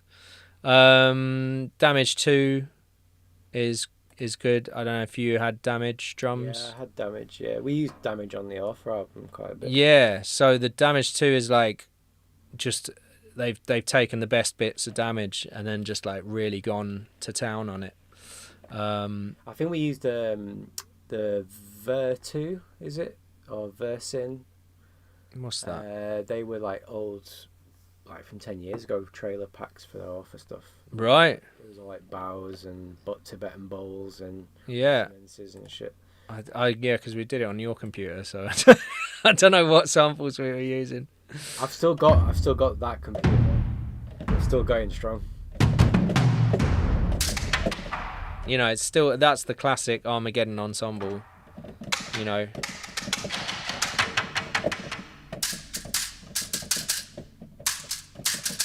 There's just something about them though. It's like they are specific to film. Yeah. And it's like it's the go-to for that sort of sound. But then they've also now got lots of other sounds. You know, like super kind of distorted bits. I think we've used all them. all that sort of stuff. No, but this is the thing. We've got stuff like it. You know, you've got the like, what's the stuff that's in the Native Instruments stuff that's like Rise and Hit. You've got Thrills, the one, isn't it? Yeah, all that sort of stuff. But like this, but the Damage 2 ones are like so, like, the clarity is there. They're so punchy. You know, like, I'm sure, it's great. I'm sure in the Damage one, I've realised it's all going through the VHS plugin.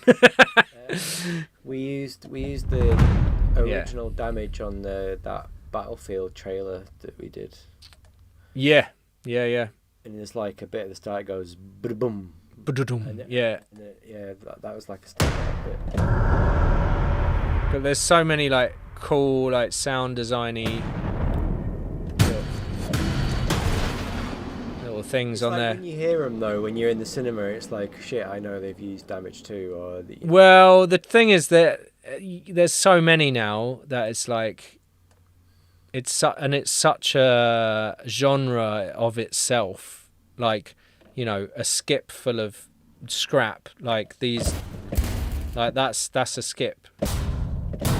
But it's like trailer or film trailer sounds are such a genre that it's like, you know, it's like someone using an 808 clap. You know, it doesn't matter. Like no one's gonna go, oh, they used damaged drums for all that. You know, it's like there's so many different styles of that thing. They're more distinctive than an 808 clap, though. So, yeah, they're taiko. They're like taiko drum, like, but like all that's just like a trailer slam.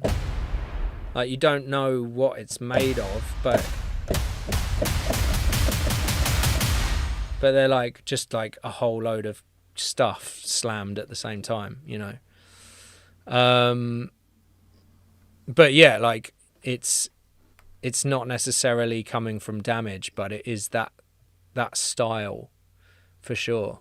See, Auris is the one as well. Like that thing's absolutely amazing. What's that? Auris, the Slate and Ash Auris. Oh yeah. Have you used that much? Yeah, I mean, again, like it's fun, but I get very lost, and then I find that a lot of it is kind of quite ambient, and so it's quite good for like textural stuff. But like as far as like, oh, I need a riff, you know, oh, I need a melody, like you're not gonna find that from there. Their contact things, they just have this level of depth. It's beautiful. They are heavily CPU intensive. Yeah, I mean they're beautiful sounds, but again, it's that sort of thing where it's only going to be for a certain genre of thing where you're like looking at, you know, making some like very deep electronic ambient stuff. Like that's not going to be useful for like, say, like a very upfront sync track where they need like super high energy stuff. Like this is not going to be useful.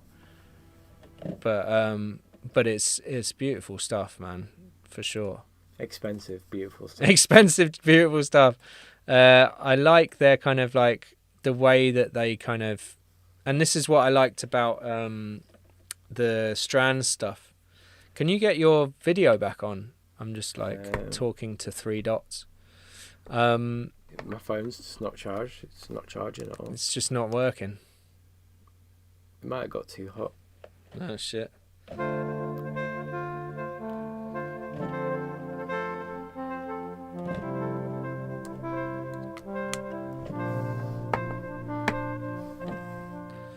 Stuff like that, you can just like generate like really nice ideas just from nothing. I love it, but it's like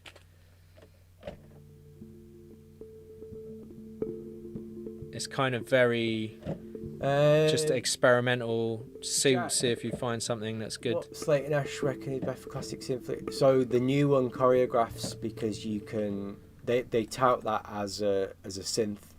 Yeah. I mean these ones are kind of like, yeah, they've got synth in, but I'm not sure that they're kind of. Yeah, the choreographs one is the actual one that they tout as like a proper synth, like where you can load in your own waveforms and samples, and it's got loads as well. It acts like a synth. Cycles is more of a sample-based like rhythm generator. But yeah, choreographs is nuts.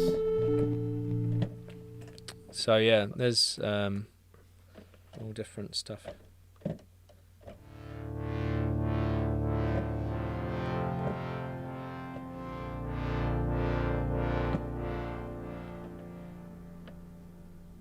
Yeah, that's beautiful. What else have I got picked up recently? But they're so different. Like every single one is so different. You don't know. You get your money's worth. You get your money's worth, but also it's like, look, unless you know.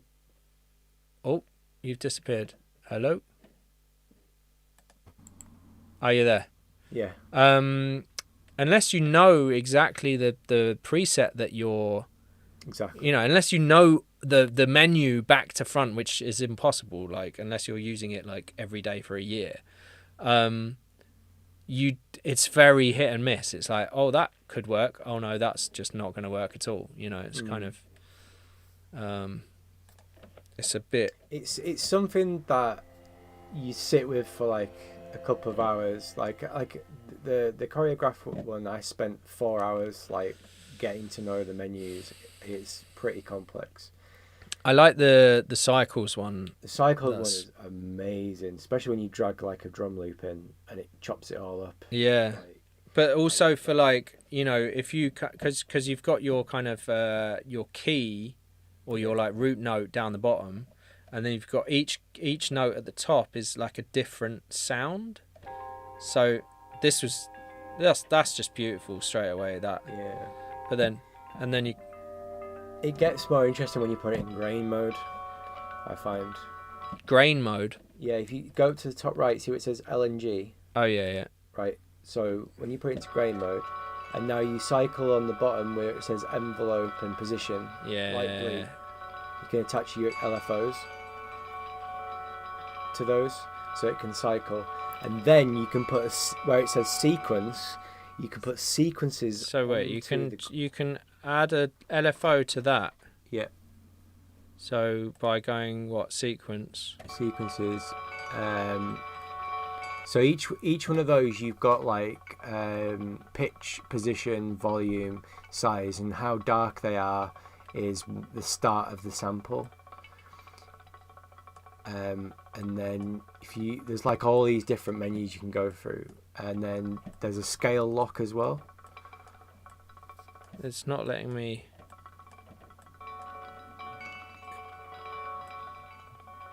Oh, they've got like all different. Yeah, or you can just generate a random one. But if you go to expand, you can create macros on the right hand side. Yeah. And then, so if you go to XY, in XY. So these, you can record your movements. So if you go to record, it says rec on the bottom of these little boxes. Yeah. So play with that. Play with the little node. And now click on move on MOV. There you go. And, yeah, you can even copy each individual one over, like all the different.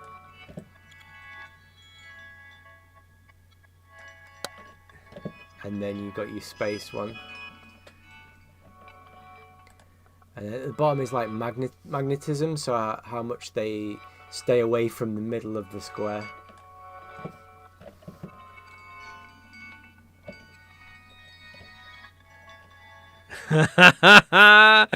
So you see what it says? See, this is the thing. I didn't even realize any of this existed. Yeah, it's better when you like load in drum loop and it like keeps it in time, but just does all this mad shit to it. So that keeps the ball away from the middle of the or it's supposed to.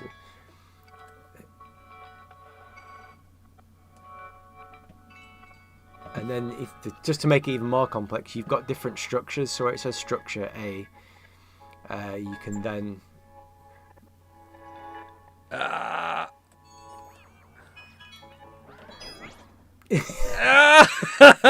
layers of like stuff going on. Oh my days. Yeah, I've had some absolutely mental sounds out of it.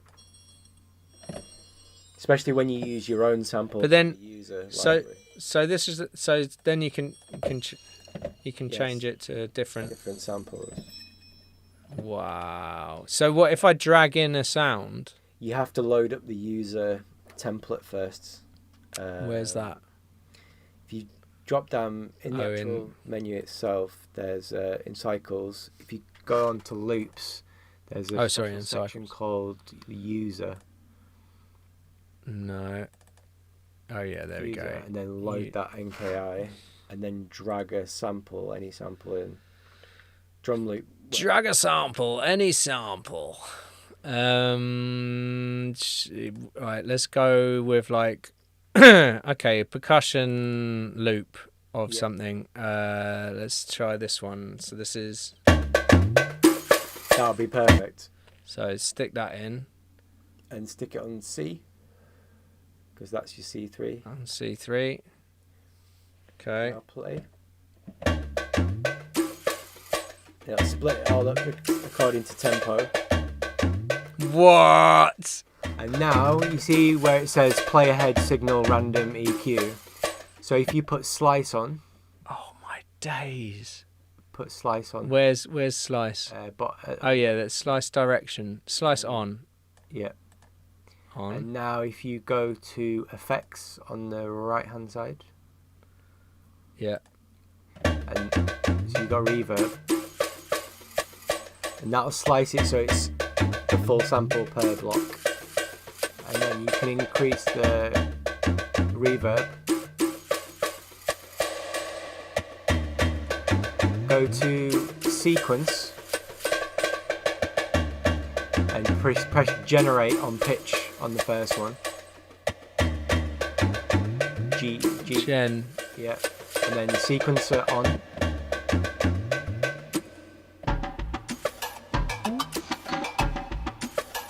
And then go to expand. Expand. Far right. On the right. Yeah. Okay. So now go to grains. Right now. Yeah, this is where it gets interesting. Yeah. Okay. Do your X, Y in your sequence. Okay, so then let's go to the sequence on. Yeah. And the top, you see where it says, like on the position, if you click off A, and those little things on the right are like what bars that it's skipping through. So the darker the square is where it starts, and then the lighter the square is where it ends. Okay. So if you like use the pitch one, it's got the plus next to the 0. If you do that up or down, that'll be like according to the scale that it's in. So at the moment it's in an octave plus fifth. But if you put that in a minor scale or like an octave, you see where? Go down. Oh yeah, octave plus so you fifth. can choose your scale, and that'll do a full octave. I mean, it just sounds like a mess. Yeah, but Why it's how you develop it. If you go back to the L on at the top, yeah. And now go back to loop next to where it says sequence. And you see where it says grid? Yeah, grid. Yeah. Yeah. So we go 16. And then slice direction. Drag that up or down. There you go. And then you've got filter envelope on the right hand side. Yeah. But you can't apply it to Yeah, you can. You can apply it to individual ones. Where? Yeah. On the with the sequence? Yeah. Where? How? So if you go back to the Sequence. So on the pattern, you've got. If we do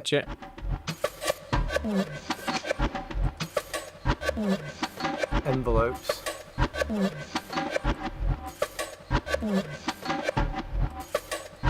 Okay, so you could do like. So it's all forward, backwards, forward, backwards. That's nuts. Okay. And then you got like your envelope here underneath, next to the sequence at the bottom.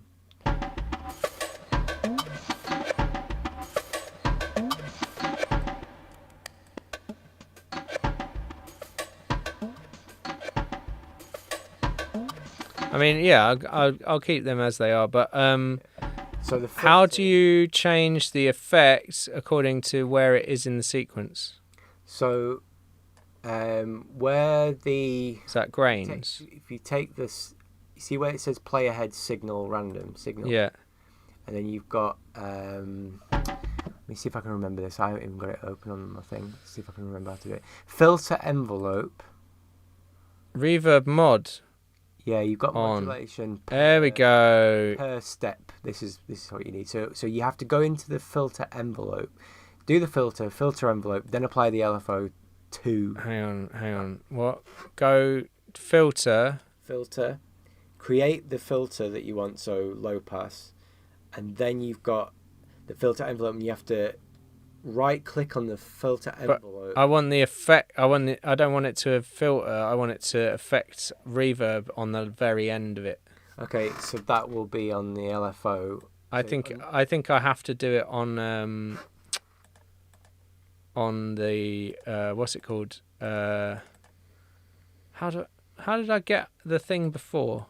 Reverb. There we go. Yeah. On. Modulation. And then I think you've got to do that so you can. So.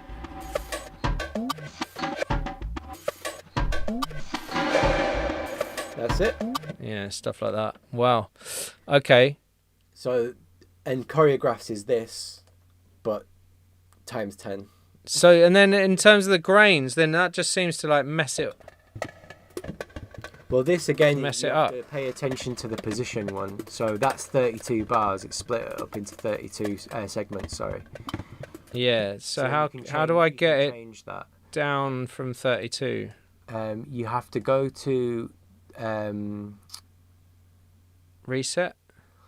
possibly reset, No. and then it'll just cycle. So You see the sequence here where it says AA11. yeah. So those individual patterns and rhythms, they apply to the different squares that are controlling. What? So yeah, it's quite complex. Uh. If you change the pattern, it might.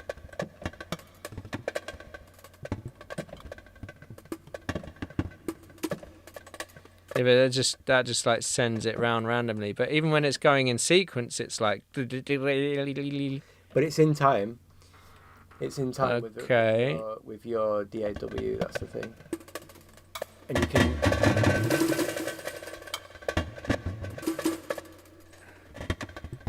It's because you've got the position as well. The position's moving through on an LFO.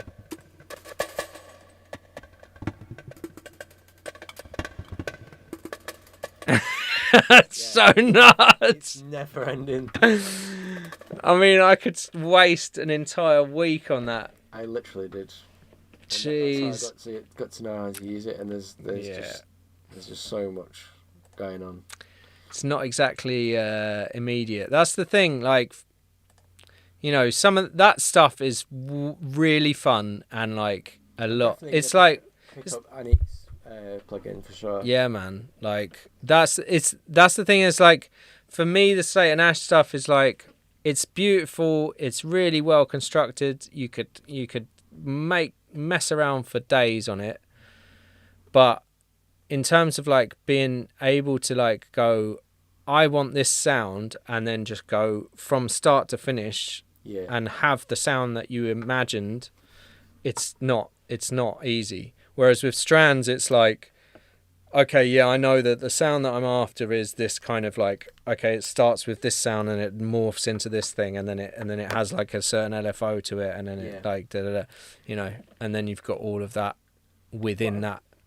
Yeah. What I found with the Slate and Ash stuff is, especially cycles, it's like you have your track like built, and you have your main theme and your riff, and then I would be then bouncing that in place and putting it into cycles to create a variation. So like, I'll have my main section of a track, and then I'll have like my synth riffs or piano, and I'll load it into cycles, keep the pitch the same, but then mess it up completely to create like a bit of.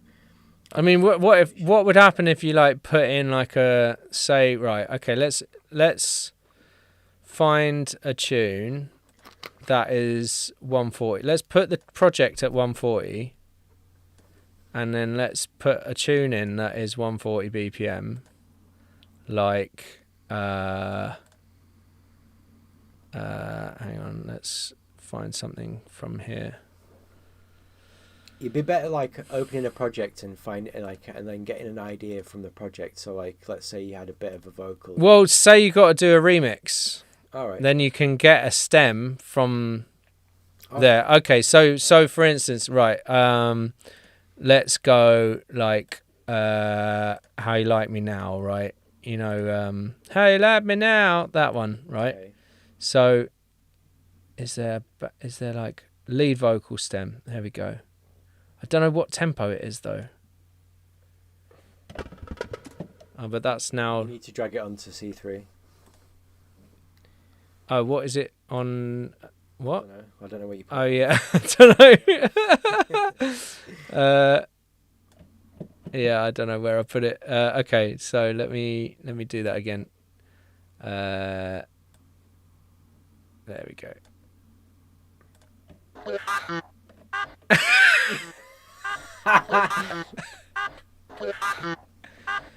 Oh, by the way, you can load presets. I think same as choreograph. Okay, so how? So maybe like turn the sequencer off. Okay. See what happens.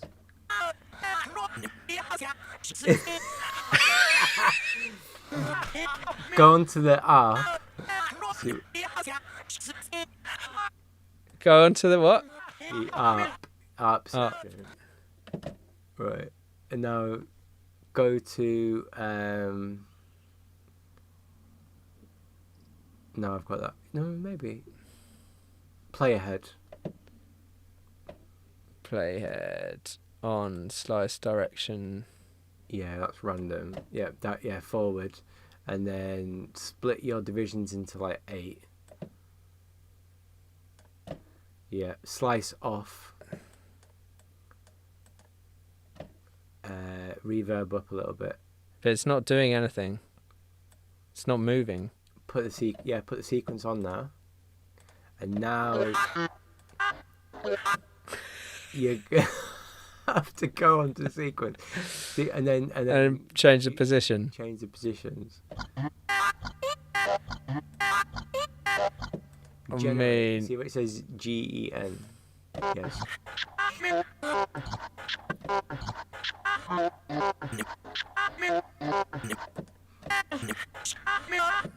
Yes. I mean, it's so stupid. I mean, if you put it into grain mode, it might sound a bit better.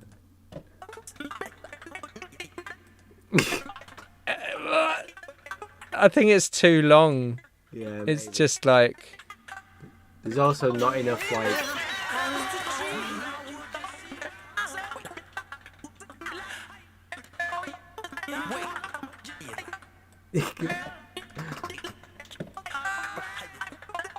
It's like pure autism. But then you can play that poly. So if you do like a chord. What?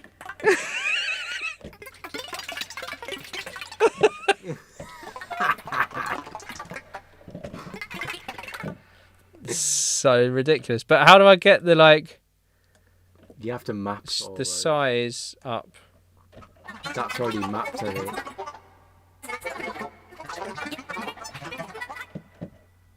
But how?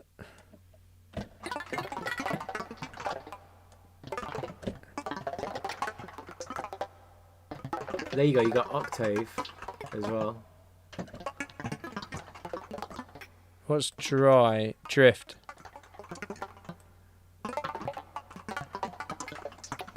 They're like probability controls. I mean, it's just having an absolute mare. If you were making garage though. Okay. I mean, it's. Yeah, these aren't even active yet. The XYs aren't active. And then you can change the How- if you put a different structure on it, like on the Wait, far left. is the window like the size of the grains? If it says the size of the grains. No, the grains is on the left, and then the window. Probably like a gate, maybe, I don't know.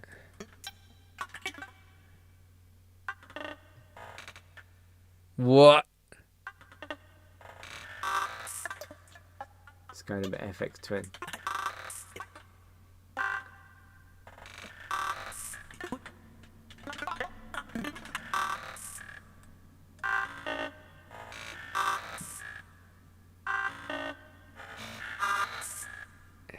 That's quite cool.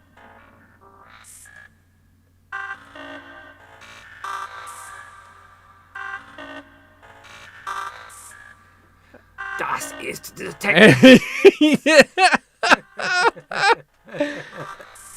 I mean,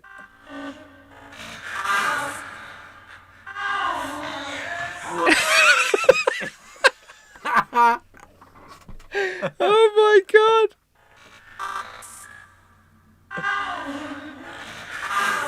But why can't I do? Because that has to be. Oh, mod.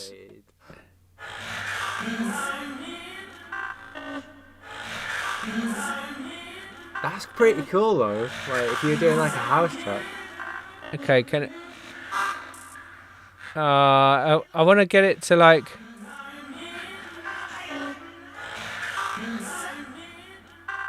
Okay.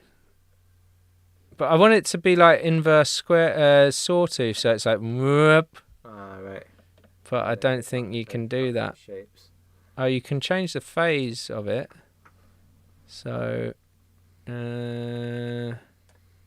yeah.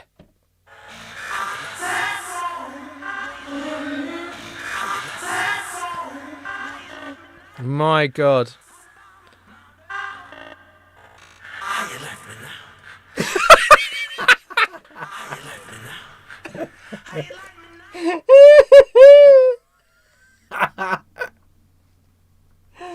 Oh my God. This is so nuts. Yeah. Oh my God. Wow. Okay. It's like a little bouncing ball. Yeah. Ding, boom. Scrolling through. Wow. Okay. Nuts. So, Yeah, yeah, that's definitely exciting little remix tool to Definitely. That's what I use it for, like just putting samples in there that I've already made in the track and then messing them up and creating little edits. yeah. Yeah, and then even just like using it as like a little kind of transition into something or whatever. Yeah. Yeah. So and then like bounce it out, re-record it in, That's that sort of thing. Excellent. Works really well on like piano bits and percussion loops. Awesome. Is your phone fully gone? It's really not having anything, man. Mate. It's completely dead. You need I to put it to charge and it's just not. need to get yourself a webcam. All right. So, what should we talk about? Other than like hating on native instruments. Well, What was the other stuff I've got? Oh, did you notice the you remember that distortion plugin? The Contortion 24.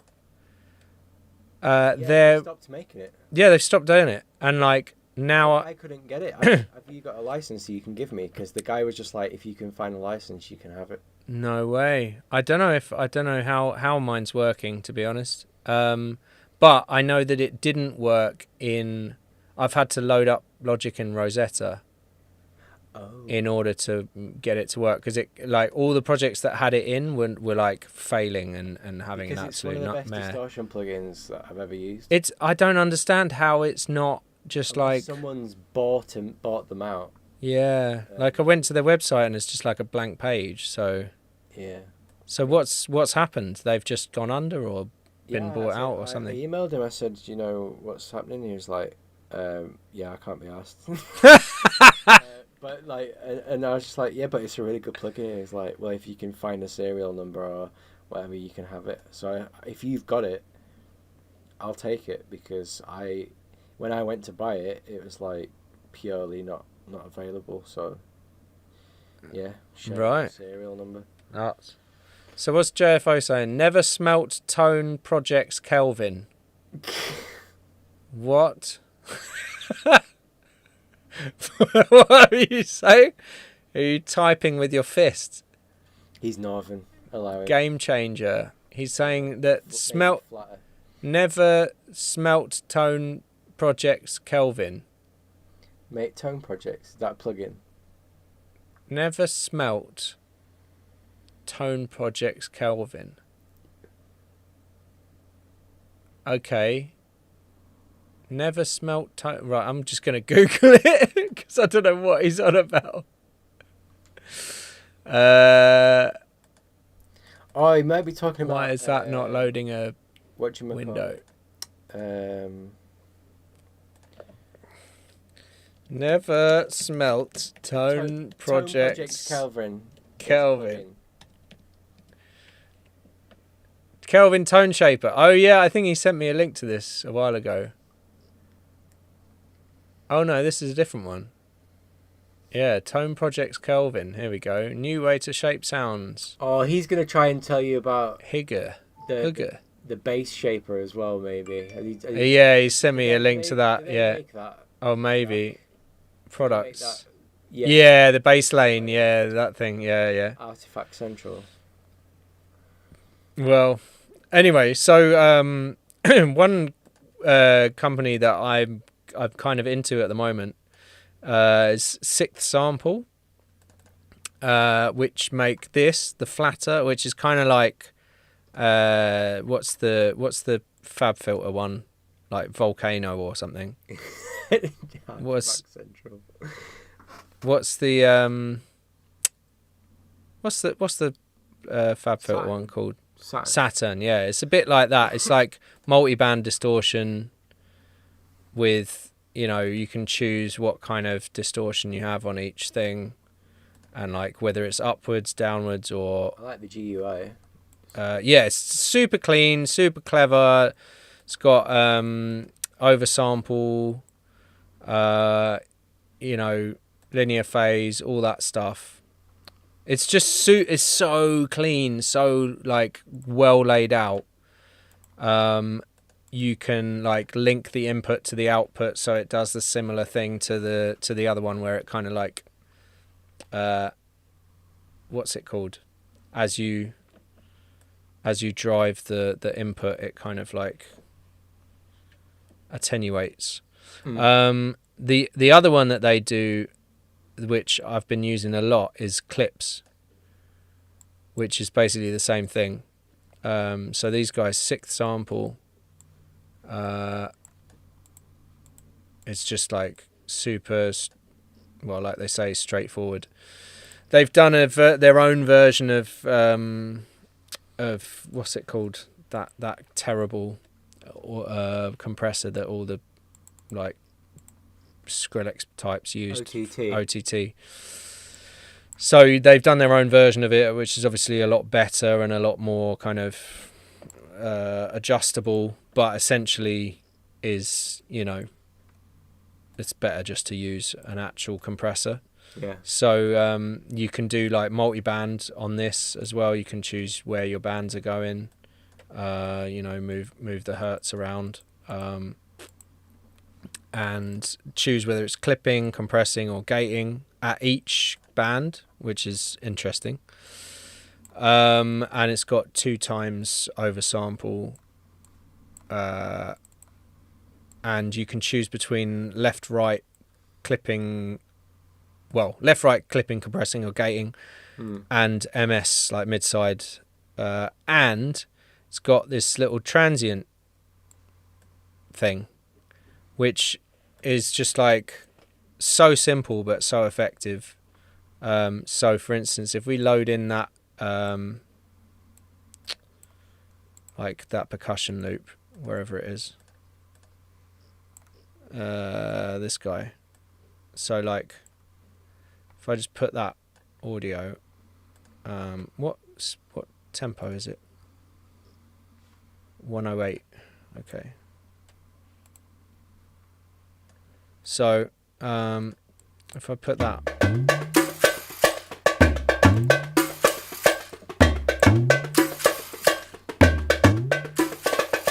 So you obviously with the clipper you can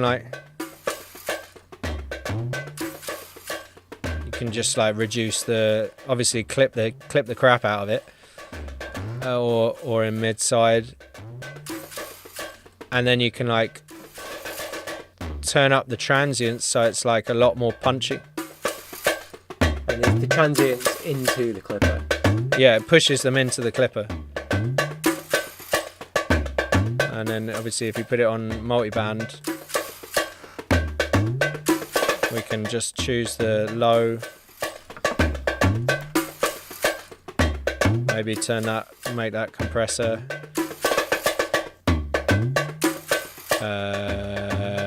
input, where is it, input, oh you can also like maximize it as well, so like brings it right up. That's pretty cool. Same with that.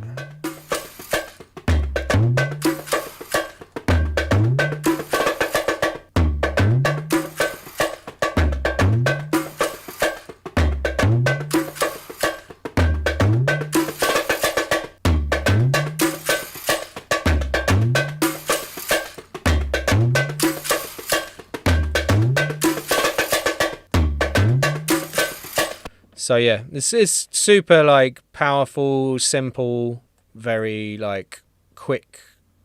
You're not kind of tweaking endlessly for ages. It's literally like, yeah, just a very easy clipper. Obviously you can also change the shape of it as well. So like, for instance, if we just go back to like default, whatever loads up with default, let's just get rid of it and start again. So like with the clipper, if you are clipping it, sometimes with like if you start clipping a kick or whatever and it's like it adds like artifacts or whatever, you can like just, you see the knee of the kind of threshold, as you move the shape, it just like evens it out a little bit. So it turns it from a clipper into a slight limiter. So is that not just like hard soft clip?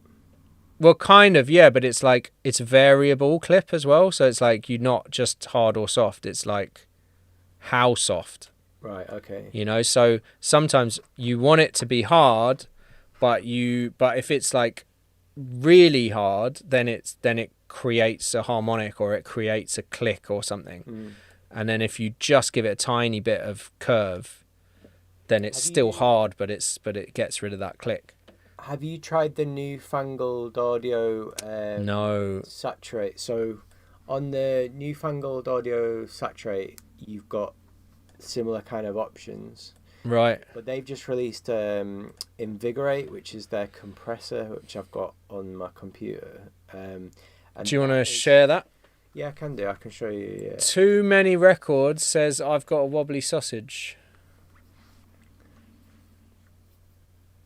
So thanks for that. I know who that is. JFO saying Saturate is sick. Is that the newfangled? Yeah, I'll show you the. Yeah, share your thing. Let me just. It's like I'm talking to the kind of some sort of spirit being that's like 3 dots in an infinite space. How do I share my? Right, share screen, entire screen. Yeah, of course JFO's already been... Oh, hang on. It's gone. It's just do that again. Because it shares to the wrong screen. And then when I... Look at the colour of that. That's such a mess. It's turned into like purple. That's trippy. What's going on? Right, do you see that? Yes. Okay. Let's put you back. Let me just... So I don't use like Ozone anymore or anything. I use fucking newfangled. Yeah. So that's the mastering suite. Right. Pretty cool. And what difference is that to, say, using Smart Limit? And would you use both? I would use both, yeah. So I'd have a Smart Limit after. Right. Because I don't really like the limiter that's on the... But it's putting a limiter before the clipper. You can rearrange these. Oh, right, okay. I think. But yeah, that's just like... I think you can... I think you can rearrange them. I don't know, I usually just leave them as they are. Right. But the limiter... You've got different bands for that. You can also like change the amount of bands that you have. You got your transient designer, blah blah blah, gain reduction, filter bank, like visualizations. Main parameters are here. You got your limiter, blah blah blah. Let's take that. Give us an example. Stick your pre-master in there. Or what's this?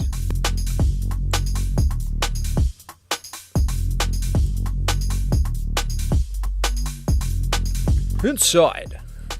So it has an auto. So if I start driving this, it made the signal go. So it's got an auto gain compensation. Right.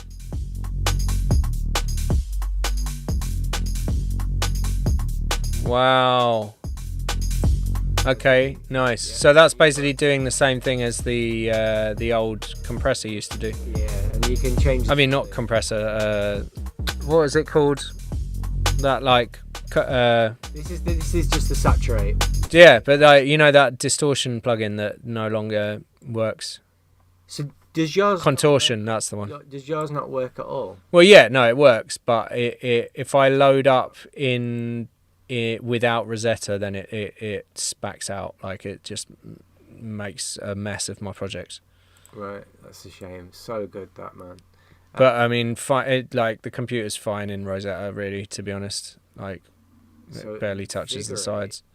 Is a special plugin. So okay. Compression, limiter, overdrive, right?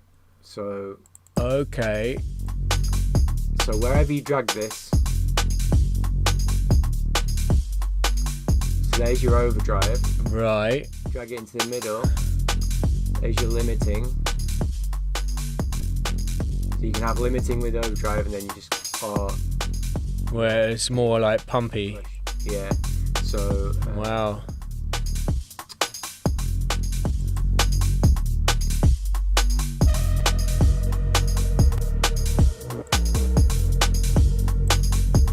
And then you can actually learn the input. What? And then it sets it where it thinks it should be. Yeah. You got anti-pump.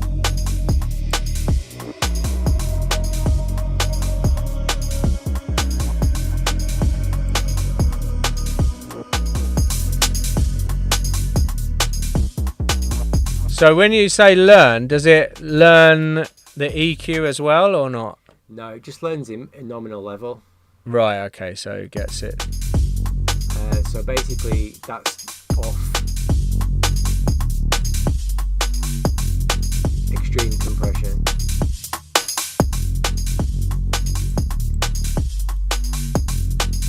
And then that's linking left and right. Yeah. I mean, it sounds pretty pumpy to me.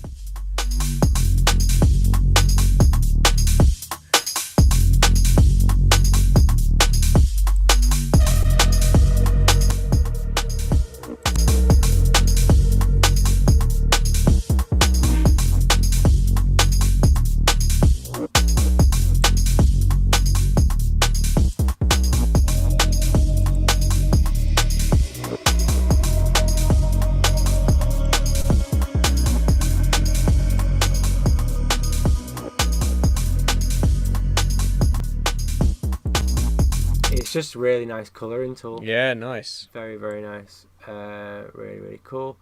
What else do I have that might be interesting? I've started doing a similar thing on my master chain, but it's more of a kind of hardware thing with the modular channel, which has got the saturation stage, the compression stage, and then the hard limit. Have you used True Iron before? No, I keep getting advertised this thing. It's really cool. It's just Transformer.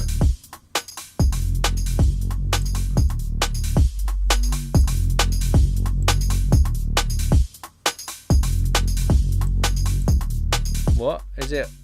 Yeah. It's just really subtle. It's just changing the kind of like.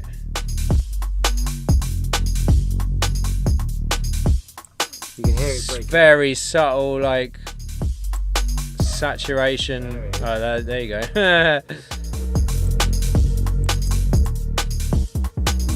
really nice.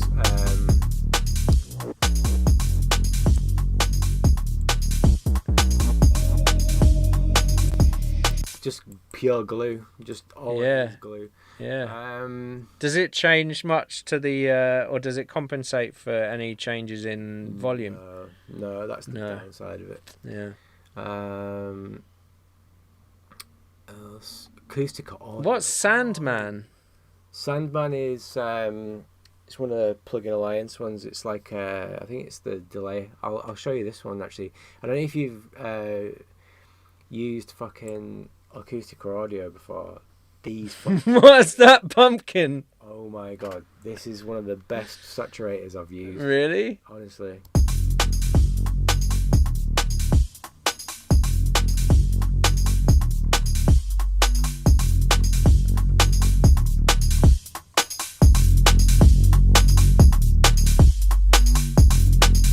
Jeez. Listen to that.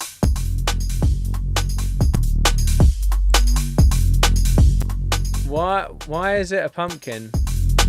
Because it was free for Halloween. Nuts. Their stuff is amazing, honestly. Like, I'm no joke. Their stuff is absolutely amazing. What's it called? Fire the Pump. So what's these Fire the something else? This thing's nuts as well. I don't think Fire their UI designer. I think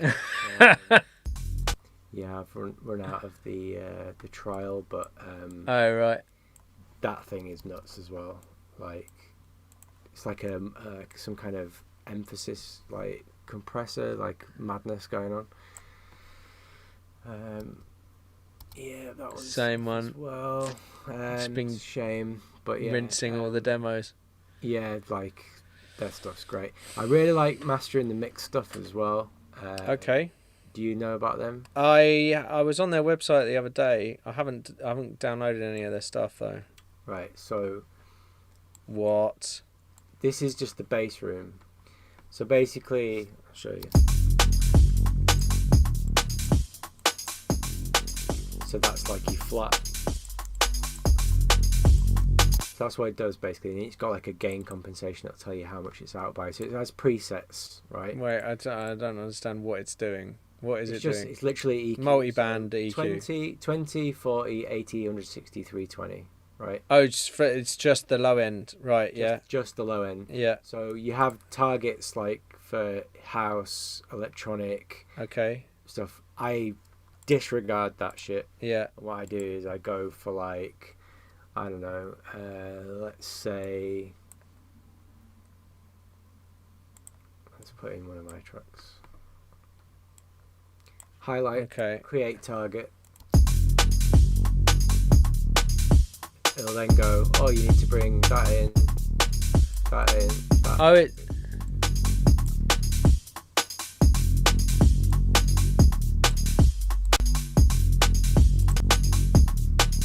And now I'll compare it to like that track. But surely, if they're, I mean, a lot of the time it depends what key it's in, right? No, it goes by like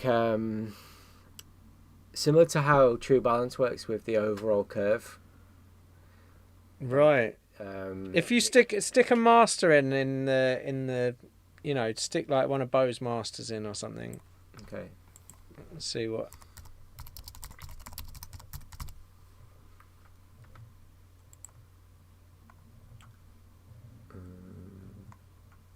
Put the guns one in. I like that one.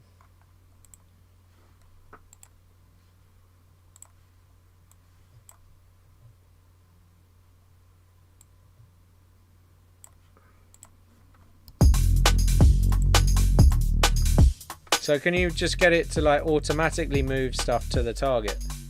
No, Or you have to manually do it. It's a manual thing.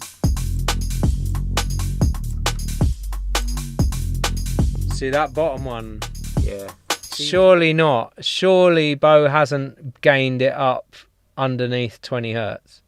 No, but what it does is it catches that 0 to 20, but then what he'll have probably done is high passed it and then put a little bump around 30 maybe. Yeah. You know, that's standard like mastering. Yeah. Bump. But then. So then that gets confused and thinks that it's a 0 to 20 hertz boost, which is insane. Yeah. What is the mix room plugin? So. He's saying JFO's saying they have a clipper now that emulates various mastering converters. Is that Kazrog? Is that Kazrog? Yeah. I think so. Because they did K-Clip and now they've been doing all sorts. So let's put that in here. So if we put this in and do that section, this is the top frequencies now. Right. So it wants me to boost these bands. Now it'll say add smart bands. Okay. Output gain. No, I'd probably be like, I don't really want a 5 dB boost. I think it would work if you brought some of the mids down on the kick, then I think the rest would probably work a lot better. Yeah. To be honest though, because you're swapping a dubstep track for like a garage. Yeah, it's true, yeah. It's probably not the same. Yeah, I mean like... SP copy. He knows, mate. He knows. Yeah. That's amazing, yeah. Show you this one. He knows. God, your desktop. Jesus. That'd give me a panic attack just looking at that, mate. Yeah. God damn it. There's a new plugin for you. Yeah, let's go through this. Right, what's this? So this is where like mix room. Okay, interesting. It's not. You need to put Muse on. Sorry. Fuck's sake.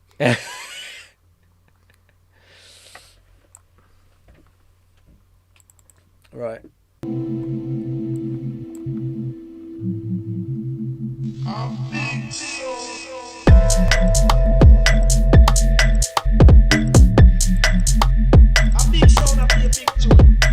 So like I've ignored all of this pretty much.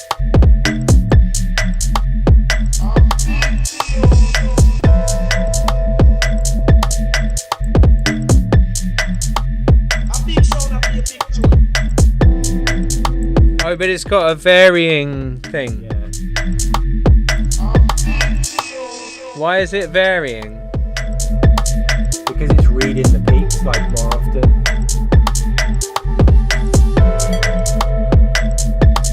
So even with like true balance, I'd be like ignoring that high and that low because I know that like the reference isn't quite accurate. Yeah, of course. Yeah.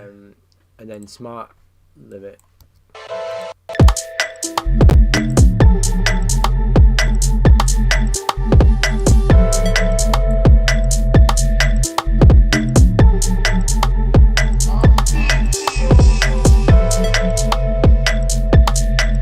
So right, have you got smart EQ? Yeah. So if you went to the kick of that and put smart EQ on the kick. Yeah, they're not even. It's not. It's so. Oh my days! Because it's a demo. What is going on there? I've not mixed it. Oh, you've got smart. None of the XOs bust out, so it's just dry at the moment. Okay. So there is right, okay. Smart EQ3 on there bumping. But it's just for the drums in general, right? Yeah. So this is how I work. Like I literally just I couldn't track. I have to have separate channels. I can't deal with. Oh yeah, I do that as well. But it's like I can't spend time mixing. Of course, yeah. Yeah, if you're just like wanting to get some drums down, then it makes sense. Well, yeah, because how I do like EXO is like Multi-output. well, you know the trick, don't you, with the outputs? If you just go here, Yeah. and you just do Yeah. auto route. Auto route 1 to 8. Yeah. So like, but then that means I've got to have 8 buses assigned, like, and the first 2 buses are assigned to the kick, which I don't really want. I generally just like export stuff out. well, I don't know. Like the way I work is I actually leave everything in the plugin, bus it all out, then create subgroups, and then have a drum bus. Right.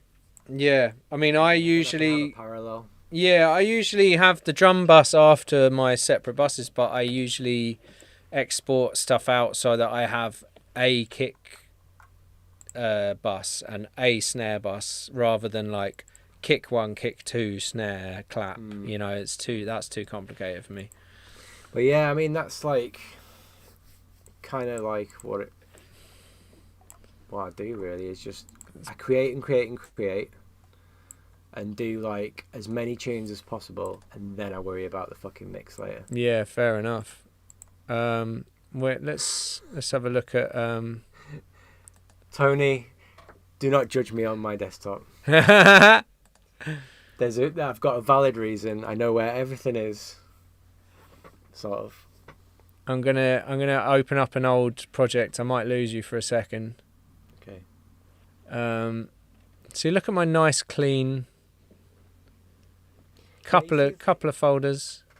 Yeah, but the thing is with my desktop is like every now and again, what I'll do is I'll just like spend an hour and I'll completely remove everything, and then I'll be like, oh shit, I need to know where that is, and I've lost it then. And the thing is, I've got 3 external hard drives. Yeah, look at all mine. And they're all the same. Like literally. What do you mean? I grab everything off the desktop and I just whack it all on the hard. Oh my god. There's no filing system. Someone will go, oh, have you got this file? And I'll be like, somewhere, search for it. Weeks to find it. No way. Oh, Ryan's so mate, I can't. Like, I've got to have, like, this is like my samples hard drive. Then, like, everything, once I've finished a project, it goes off onto if it's like bespoke stuff, it goes into that folder. Way too old. If it's like library stuff, it goes into that folder, mix work, trailers, da-da-da-da-da. Nah, fuck that. I've got to be, man. Like, I can't cope otherwise. It got to the point, you know, like, I get it though, because like I used to be the same, and then it got to the point with the band where it was like we're having to mix an album again, or we're having to get the stems because we're pressing vinyl, and it's like, where is everything? Where are the stems? I've no idea, you know, that kind of thing. And it's like I couldn't cope with that anymore. Like, right. Just like digging around in hard drives, finding that, oh, I took that to a friend's to mix at theirs and it got lost because they've deleted it off their computer or whatever. Like, I just can't cope with that.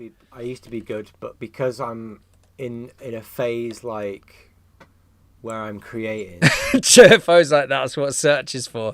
Yeah, but if it's on, if someone's deleted it, or it's on some like hard drive that is corrupted or whatever years ago, search is no good for that.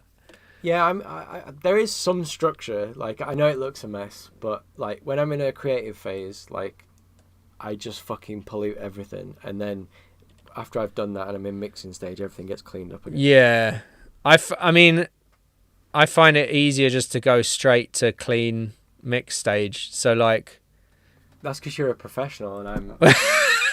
It's more that I just can't cope with the mess, because like I love the mess.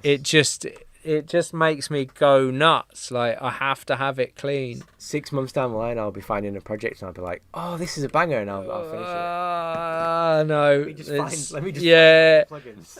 Yeah, exactly. Oh no, that doesn't work anymore. That now points to a different audio file that's somewhere else. No, it's not as bad as that. Most of the stuff on my desktop is screenshots for work.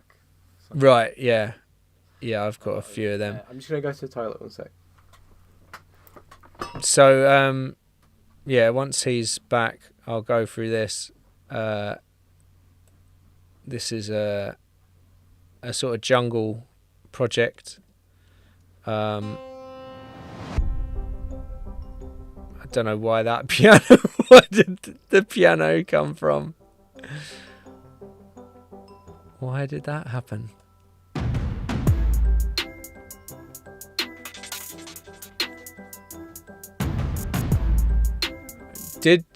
Have you had any VODs muted on Twitch via DMCA? Yes. I did like a D8.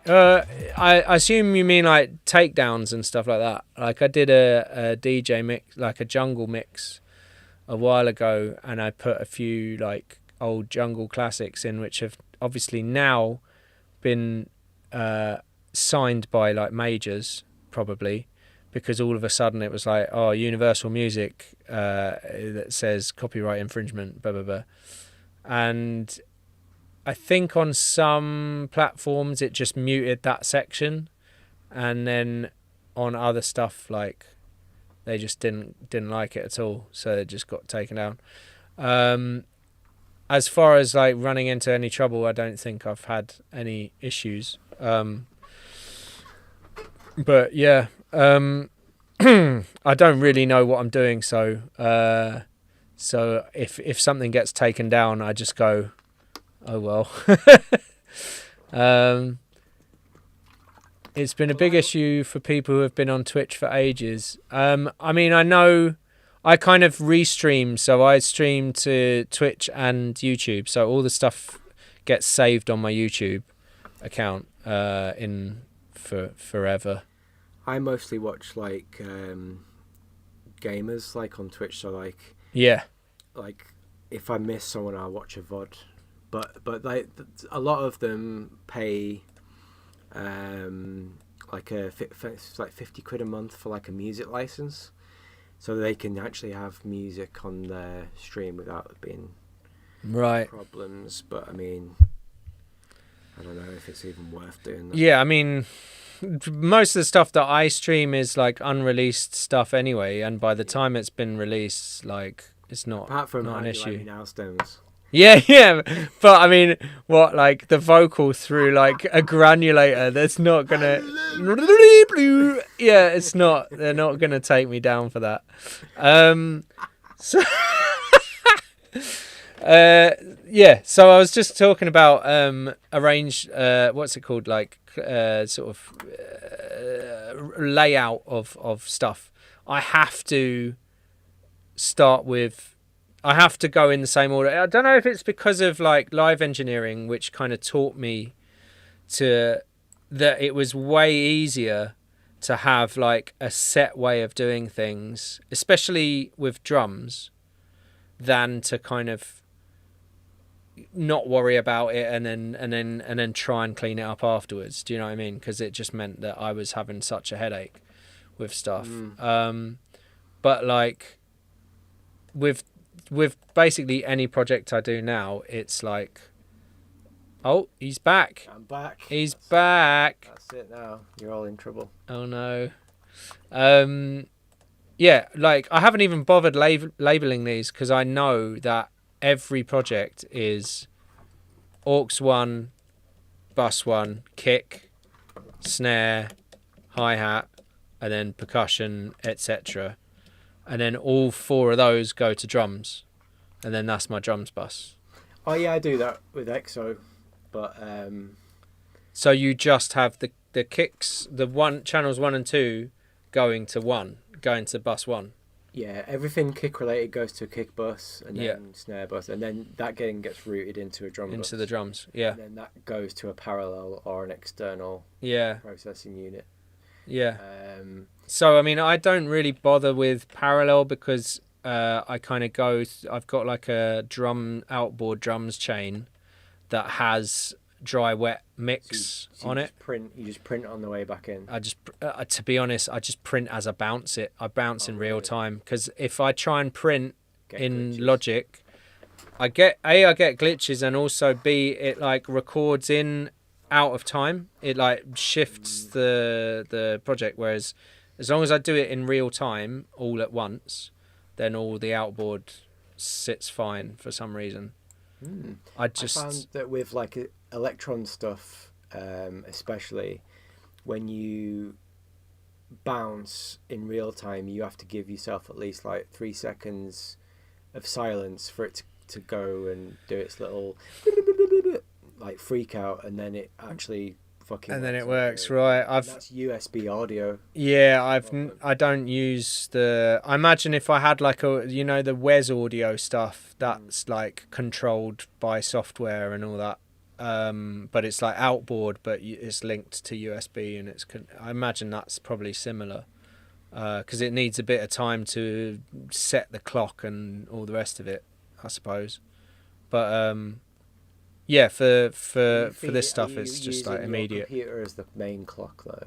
Yeah, well, my Apollo is the main clock. I was thinking of getting an external clock, but it seems it's okay at the moment. I mean, I imagine, if I got an external clock or used an external clock, that maybe that would help with like printing. It's helped me, especially from a synth and logic pair up point of view, because before I was using, in the logic settings, there's like a play MMC or something like that, and like like if you use the arpeggiators or the step sequences on some of the synths, they would always start a little later or a little behind. If you basically use an external clock and slave everything to that, it's completely latency and delay free. It's robust as hell. Okay. So you basically take the guessing work and having. So this is the thing, because I was kind of like wondering, like, why would I get an external clock when there's a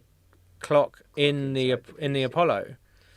In the Apollo, yeah. I guess I'm not using that. I've got the Claret Pre-X. Right. Yeah. Got its own clock, I think. Yeah. I don't use that either. I just like having an external. Yeah. I mean, there's also the Cranbourne Audio R8 rack up there that's got a clock out as well, which I could use. What's in the rack? Have you got all the little bits and bats? Yeah, I mean, it's got Cranbourne Pre, a Stam Blue Stripe 1176.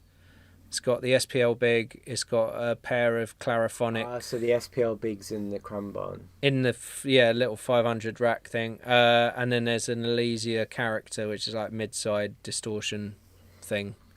I'm not convinced by it. I might get rid of it. The Elysia stuff's a bit hit and miss. Yeah, I'm kind of. It's interesting, but I find the gain structure on it just way off. Does it have a turbo on it? Yeah. Yeah. Does it have a turbo button? Yeah, it's got all that stuff. Yeah. Yeah. I mean, but also one of the LEDs is gone, so I'm gonna have to flog it for less than I bought it for, which is great. Yeah, I'm thinking about the Cranbourne versus the API, but Mate, get the Cranbourne, because you get it with ADAT. Get the ADAT one, and then you just get like. Because look at this, right? So I can turn on and off my input-output to any one of these. It's just all on digital. So this is the SPL Big 1314. Right. So I can play you like. Do you have loop? So that's without. That's with. Okay. It's without. Oh, sorry. Yeah, you need the thing, don't you? Everyone else is hearing it. Muse plugin, right? So if I put like smart limiter on for the moment, just to kind of give it a bit of level. So this is without, and then that's with. Full mix. That's just the instrumental. But like that's on the output going through that. So obviously like it's very subtle because I've got it at like very small settings. But if you listen to the width and especially the tops, the width of the tops, like you'll hear the difference. So like, I don't know, say this bit. So that's without. That's with. Crazy. Just like Them little delays. it's like suddenly like really sparkly and like that just feels like dull and a bit like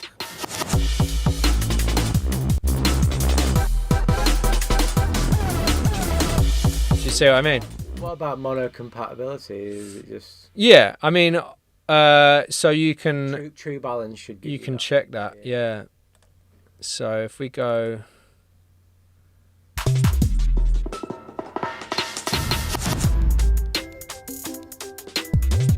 Mono check at the bottom. yeah. So that's fine. But also I use the BX Master afterwards to mono it. So that's monoed under 200. They've got a new one of those, haven't they? Master.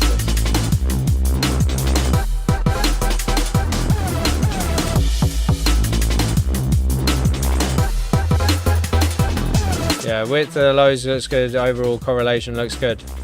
If I take that off, it's still fine.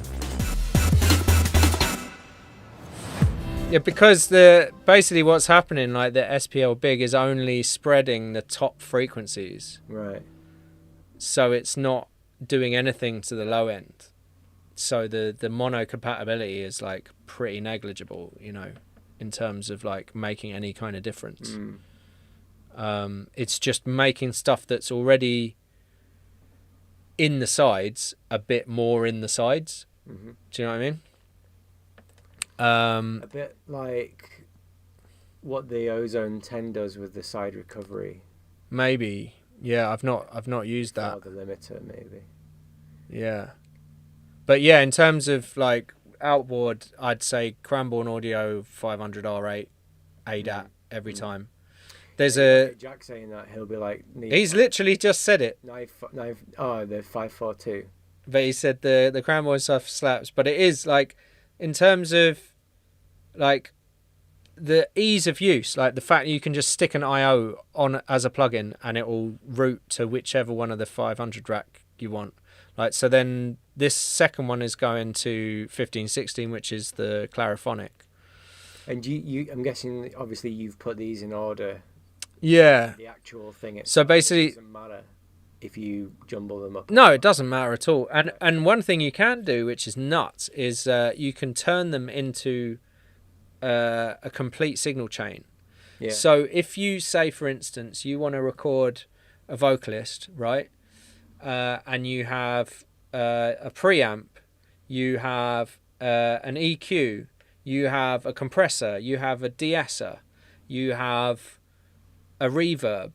So you can record, you can put all of them 1, 2, 3, 4, 5, 6, 7, 8 after each other in the rack. You can record all of those channels at once, but you can put them all in serial so that each one feeds into the next. Right, that's what I'm getting at, yeah. So like even if you jumble them up, it's still in the same sequence. It relates to the I/O. You can. That's so it's like it's an option that you can hard route them with a little switch on the front so that they go in serial. Sick. So you don't have to mess around with any cables. It's literally like ADAT in. What's the bass unit? Do your then? thing. On the let me have a look. I'll show you. Yeah. It's so sick, man. It's $1,500 for the bass. Yeah. I mean, you can get deals like second hand and whatever.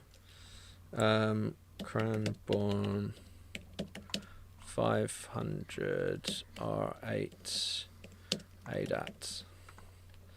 It's this guy. Yeah, that's what I'm looking at. See, I'd only need like a few bits. I don't need that much. It's just I that. don't need any tracking or anything. So this is the one that's the sound card. So you can actually just use that as a sound card. Sick. And whereas I've got the one that isn't, which is the ADAT version, which is the one above this one with a little picture of London. Sick.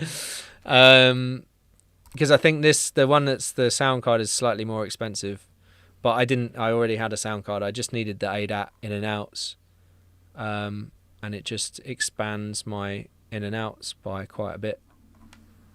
It's really cool, man. Been looking for something to buy, so it might be it. That is the one. D-Bridge is all over it apparently. A few other people I've spoken to who get like little choice bits of outboard is like that is. Yeah, I think I'm just sick of fucking having rack mounted shit that just gathers dust and is big. It's like if they're making a 500 series, it's like why is it actually? Why does it have to be as big? Yeah. I mean that's it. Like the new technology now. I mean, I still like obviously I love my distressors. I've got like a Neve preamp clone that I still, even though I've got the Cranbourne pre, like I still think the Neve pre clone is better. It's just like it can take a lot more, and doesn't like because sometimes with the Cranbourne one, it's got this like I don't know if you've seen the Cranbourne pre. It's like it emulates like other vintage pre's. Right. By sort of boosting or certain harmonic ranges with this like mojo function, but I found that it was like adding distortion to certain top ends like sibilant vocals would kind of overload the tops. Whereas run anything through the Stam version and it was just fine. It was perfect. But yeah, the Stam stuff is great, but obviously you have to wait quite a while for it because it comes from like Cuba or somewhere. I was thinking about the We Say one, maybe. What's that? It's the de-esser for the 500 series.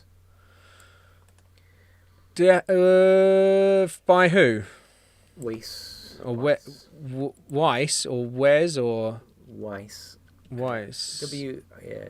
A1. You'll know what it is when I. Okay. Oh yeah.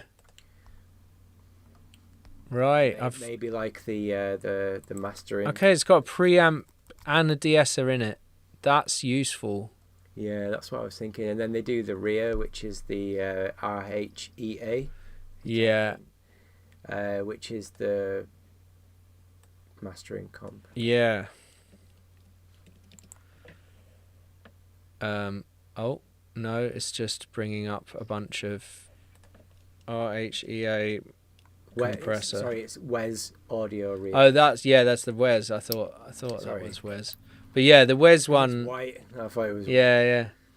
The Wes one, like the Wes stuff, is amazing, but it's only. I'd say if I was gonna get into Wes, I'd probably. I mean, it's so expensive though. That's the thing. Yeah. It's $1,500. Yeah, but there's tubes in it. Yeah, real tubes there, lad. There's tubes inside.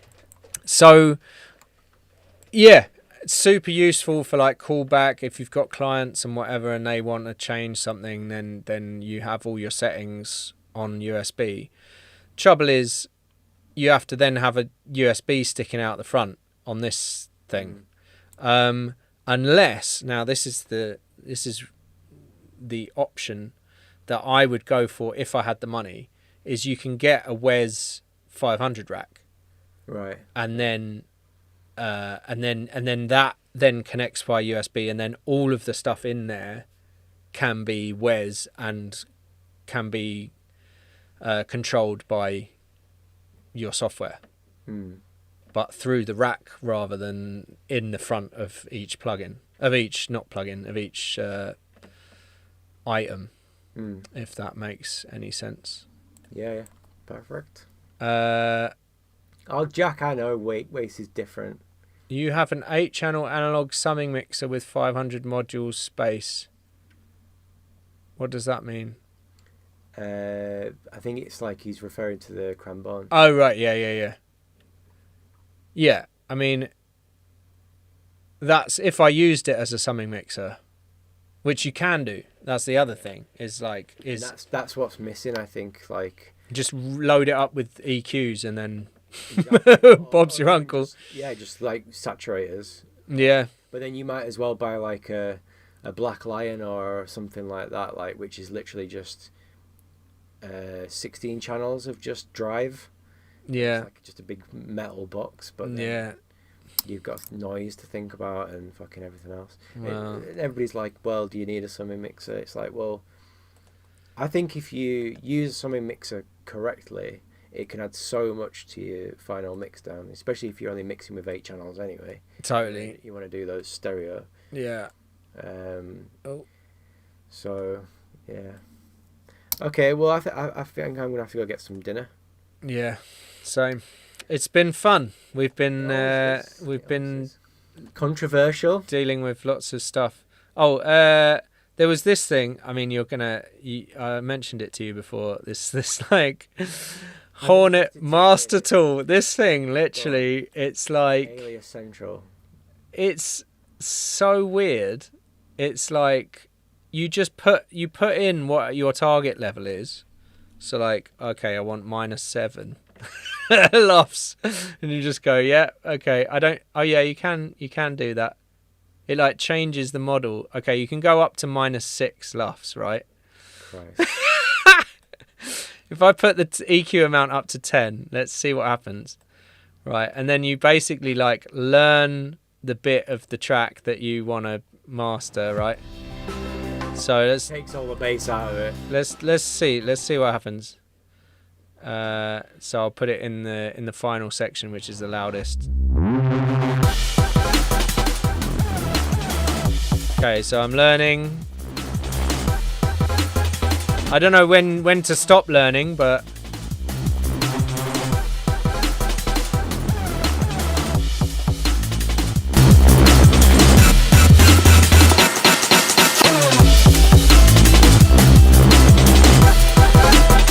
I mean, obviously that's like ridiculously too loud. So, but if we put like something more like 8 and put the EQ amount down a little bit, then it might.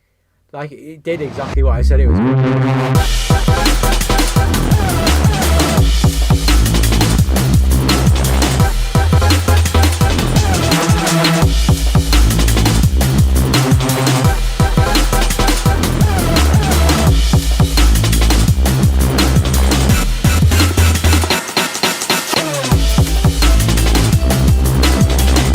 I mean, I'm not mad at it.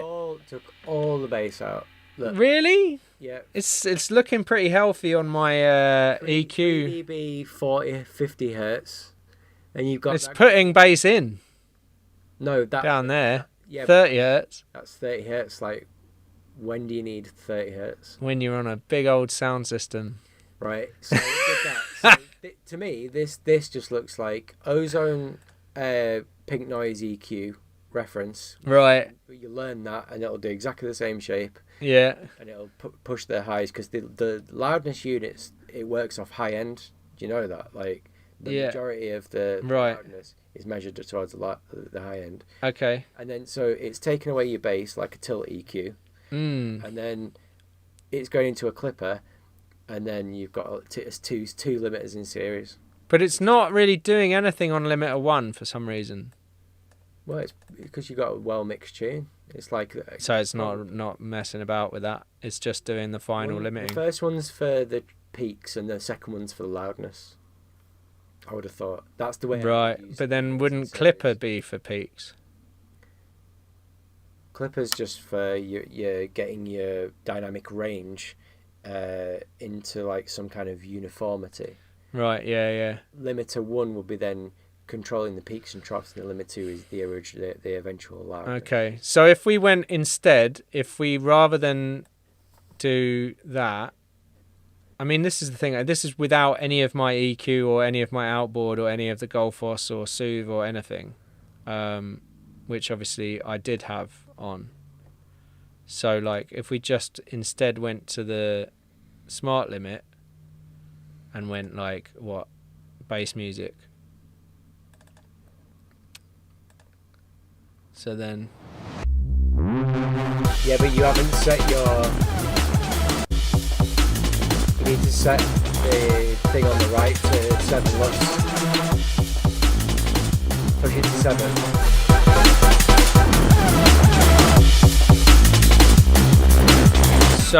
So wait, because don't I want it for Spotify or Spotify loud? That's just bollocks. You just So just like put it -7. Whatever you want. Yeah, -7, and then smart limit will try. Get there. Can I drag in? What are these?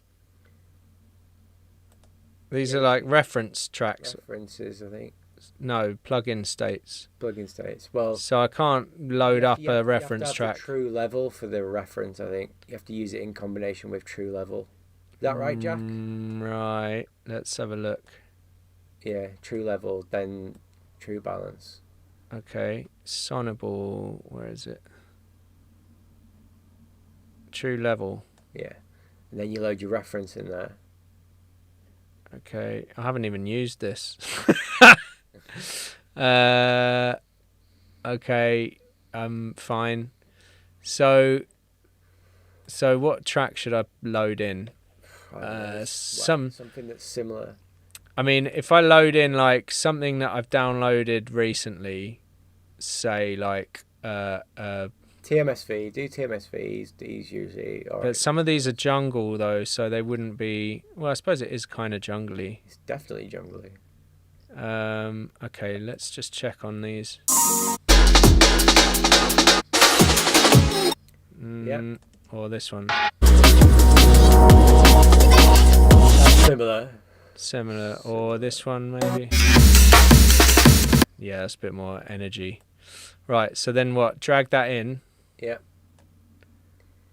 And now you need to learn. I think. And then it's just just dragged it in. Should I drag in? Play the busiest part of your. Wait, track. Should I drag in like another thing, like I don't know, Dom and Roland? I don't know. That's too much. Because the thing that I've learned about loudness is like. Let's put that in. Is that the Cure album is louder than any drum and bass that I've ever heard, and it sounds great. So what is the problem? Yeah, fair enough. Okay, so those are the two reference tracks. Obviously, the EDM one is like way louder. Let's see what else there is. I might have like a DLR thing, or I don't know what this is. No, Kino. Oh mate, check. Oh no, I can't do it. What else have we got? Let's have a look. Disprove? Who's that? I don't know. These are all stuff that I've been. Okay, let's stick that in anyway. Whatever. Some mad panning on that one. Okay, so that's also, they're all like super loud. So so then what do? Then I go loudless reference? No, because you've already entered into the custom. So you press level check. You level play check. The busiest part of your track. Okay. So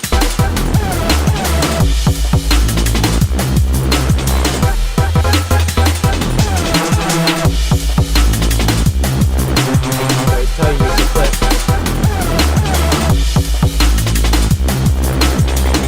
Okay, so now what? Does it not? It doesn't turn it up for me. No, that's just referencing what you're doing. So you'd need to put true level after the limiter. Oh, yes. Yes. Now do it. Now that you've got limiting applied. Now that we do that, and we can go smart limit. Bring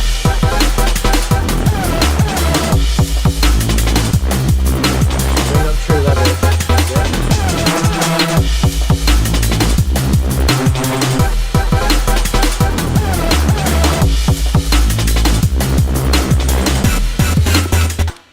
but it's not loud enough. You see on the limiter you've got -1 true peak. Just put it up to 0.3 because that'd be like a DJ version, wouldn't it? Yeah, but then, and then your bass it's control, not getting anywhere near -7. Yep, you see your bass control. Put that Right. 70. 70. Yeah, that's where I have it. It seems to make a lot of difference. So try it again.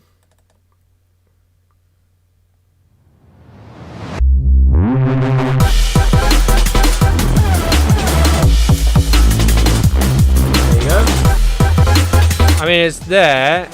It's saying it's too low though. Give it time.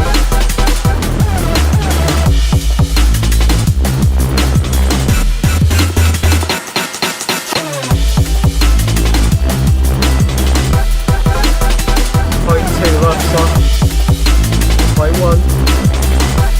There we go. So you're fine.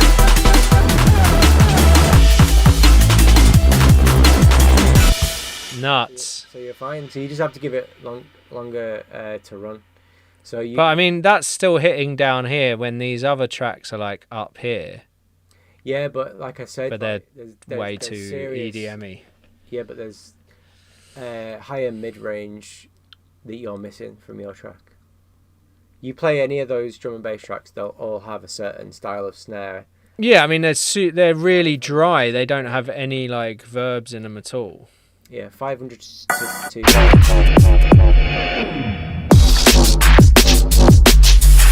You know, that's like super. All right, let me through the outboard first, and then see what happens once I've done that, and then take that back down to 0.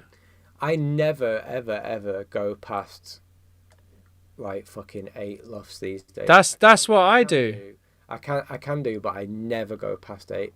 But that's the thing. And then all the stuff that I'm sent in a demo in like Stupid. DJ downloads are like -3 and -4, and you're just like, why?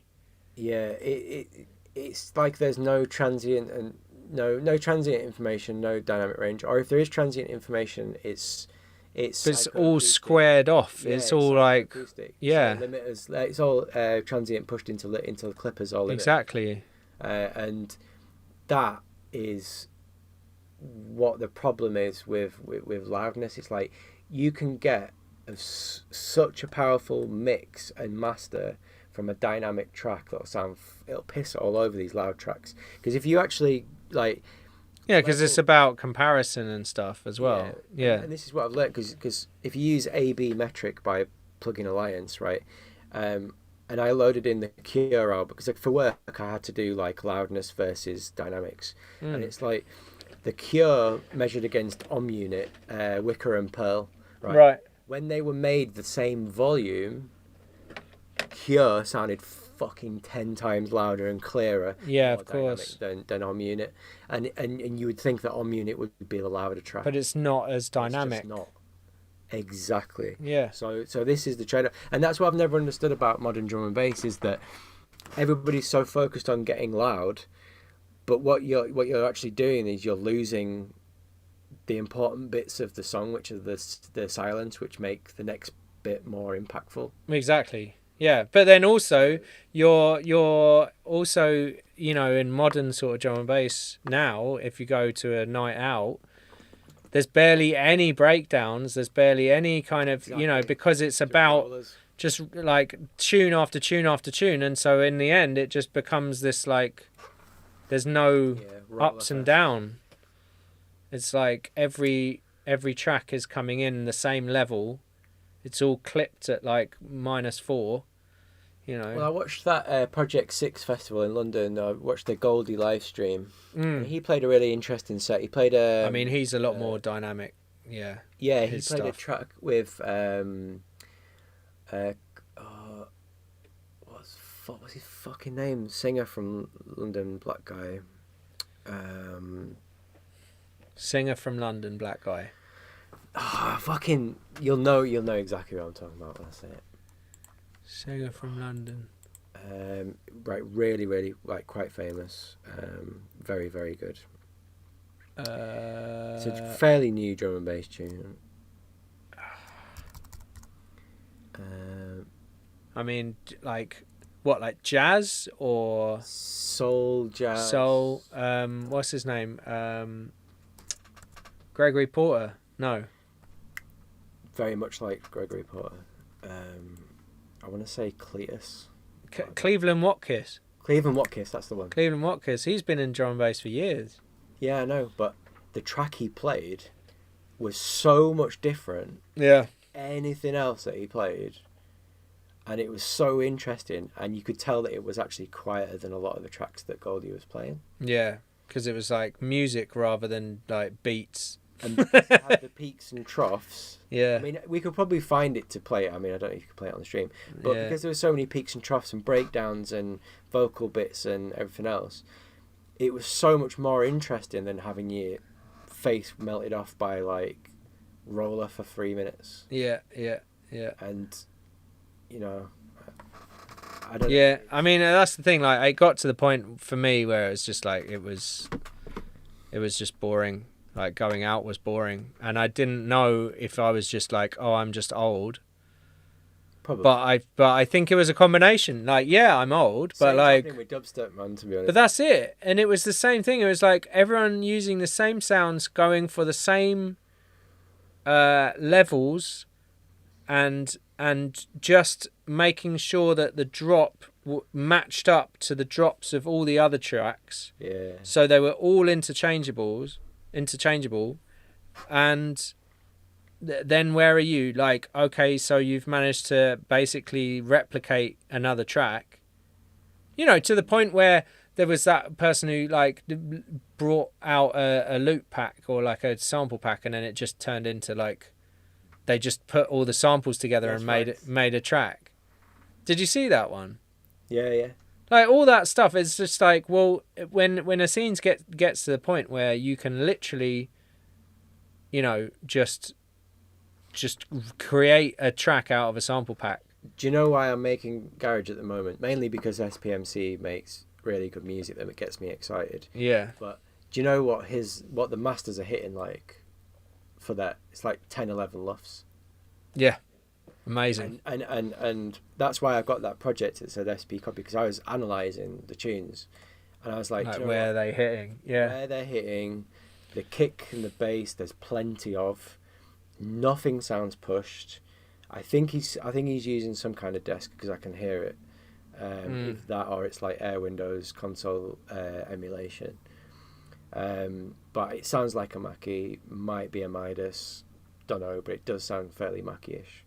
And you can just tell by the EQs and everything like that, it feels very, very desky. I might be Desky. It's I love it. Yeah.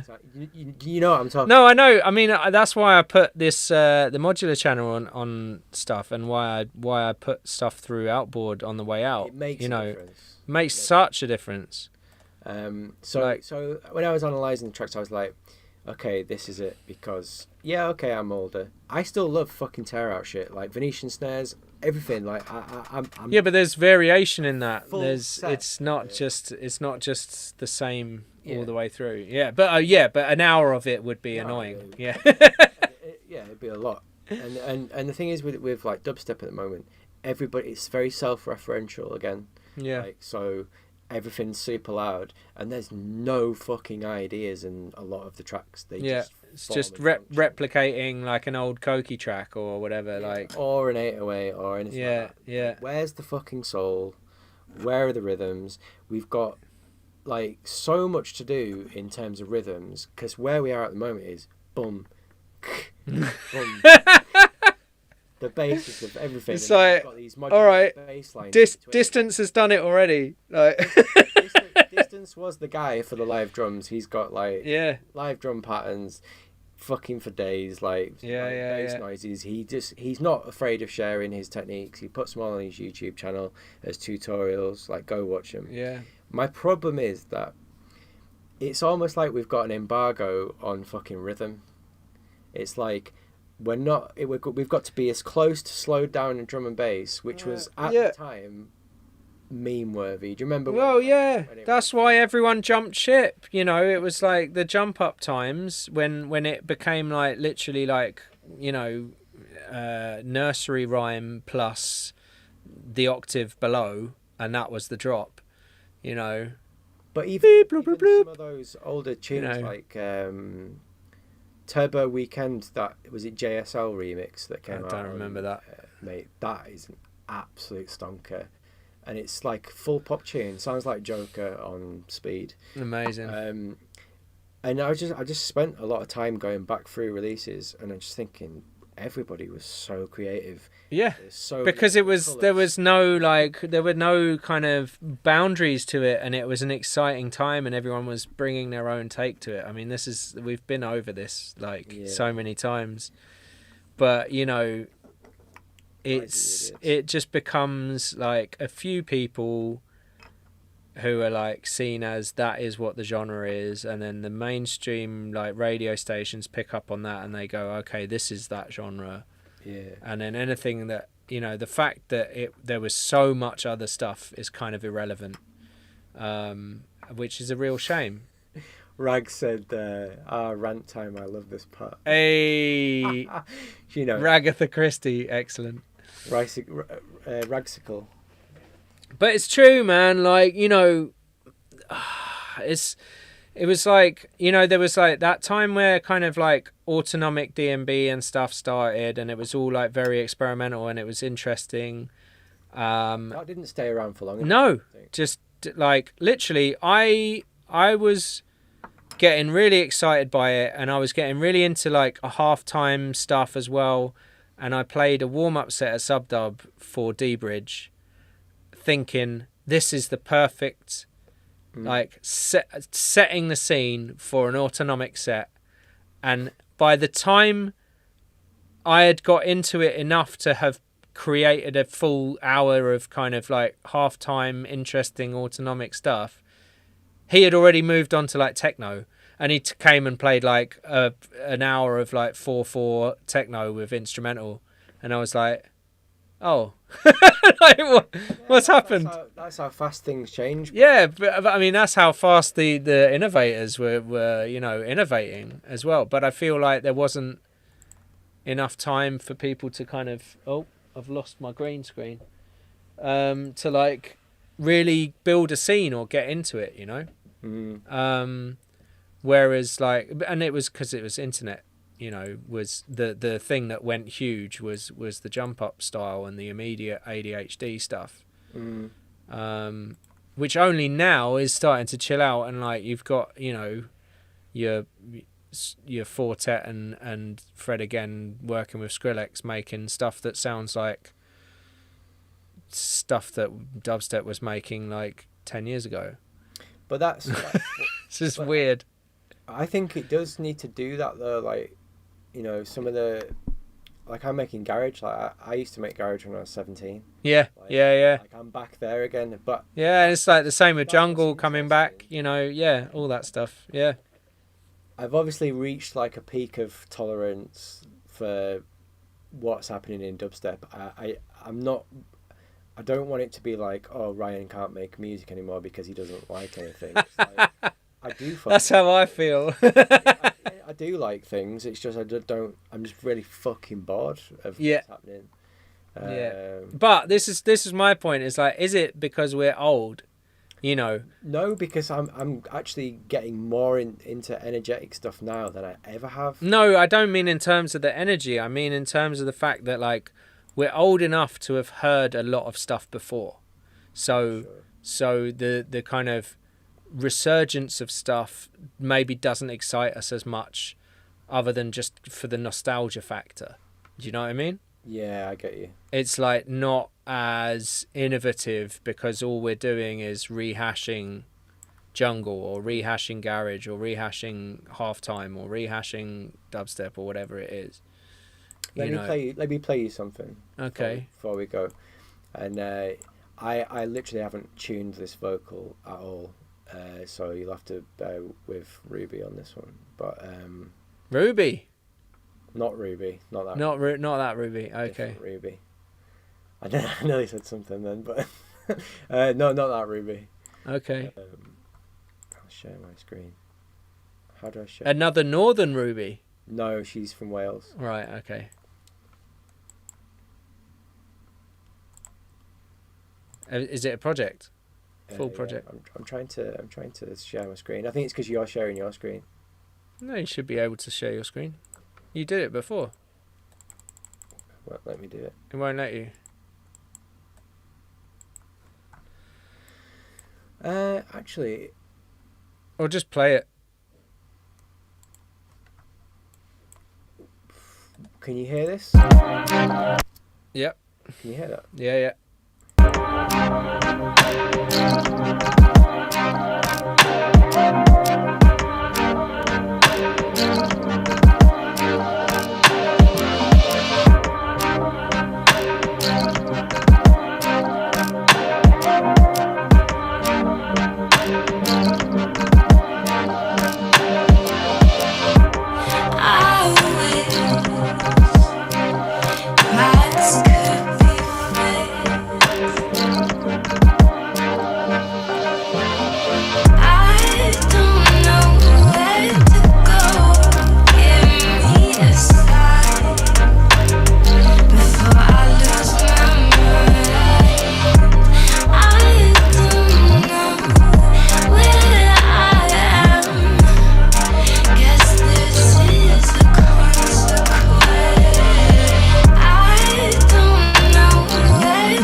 Yes.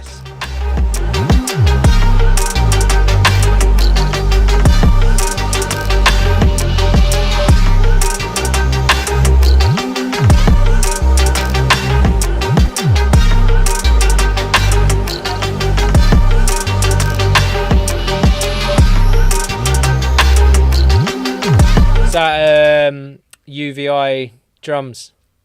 Yeah. Nice. Guess how loud that is? I have no idea. 6 LUFS. Really? -6? Yep. Jeez. Doesn't feel like it, does it? No.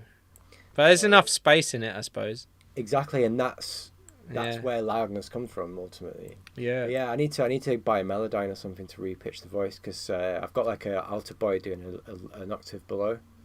Yeah, it sounds like a kind of similar style to, you remember the like Audiolist stuff? Yeah, love that stuff. Yeah, I mean, man, that was beautiful. It's like, it's such a travesty that, like, you know, amazing producers producing stuff that's so like technically incredible and like full songs. Yeah, just get completely ignored, but like someone making a wobbler in Reason is like, oh, it's like the ultimate anthem of that decade, you know? Because it's that IDM thing, isn't it? Intelligent dance music. Yeah. Like, I think you have to, like, let me play this one. Doesn't connect with the ravers. Exactly, it's drugs at the end of the day. To show you that I've lost your video. Phone's gone again.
So Yeah, it's totally that vibe. It's the audiolist, like, sort of, yeah, very Six loves soulful. again.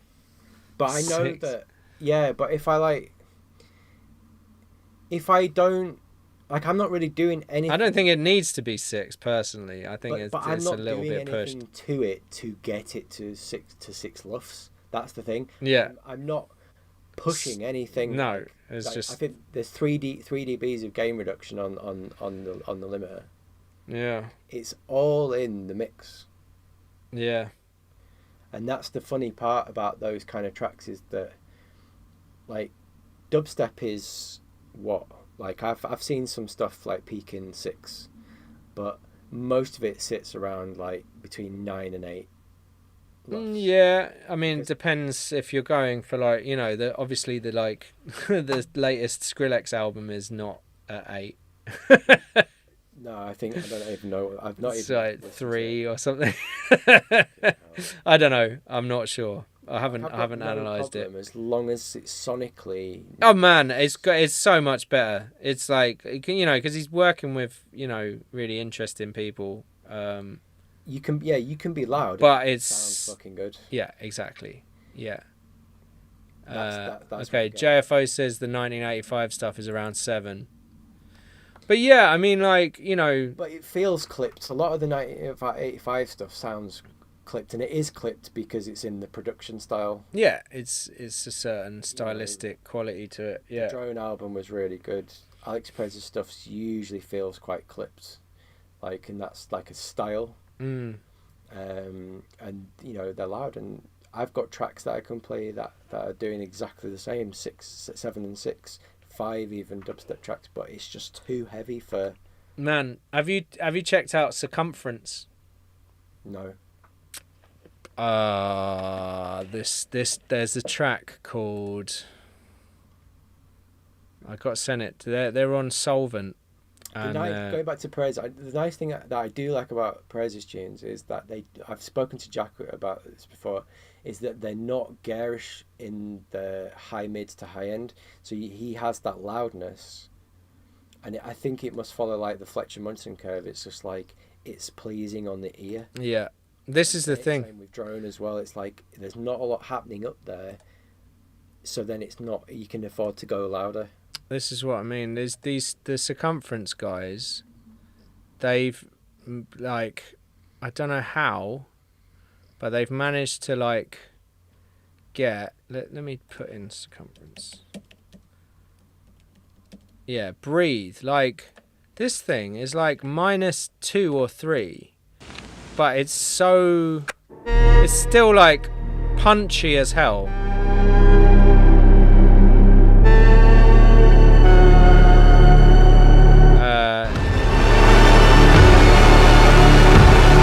That's already 8, 7, 6, 5, 6.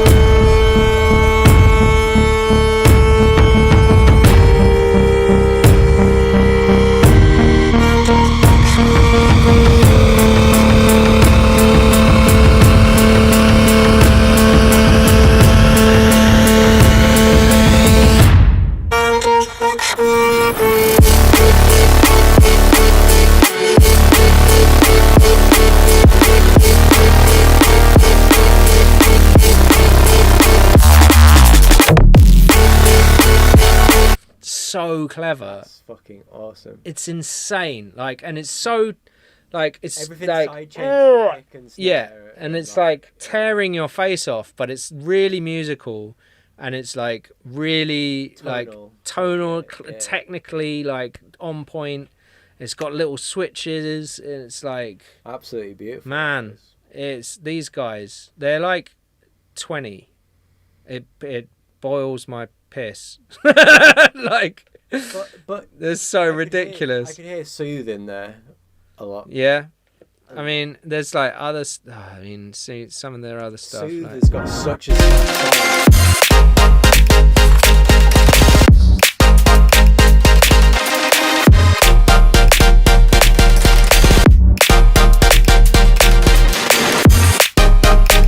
like interesting chord sequence. Lots of space. Like so much space, so much like interesting sound design on the drums.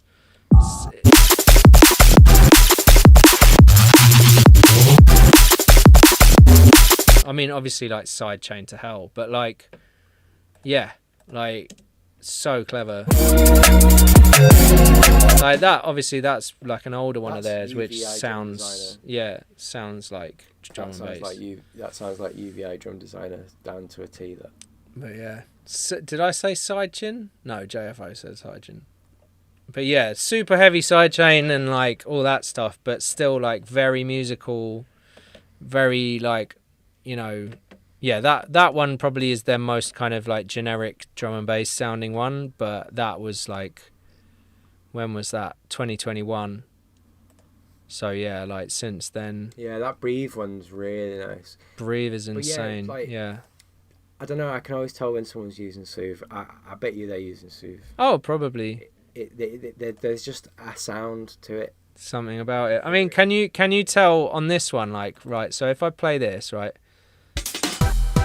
So this is. So if I put the true balance on,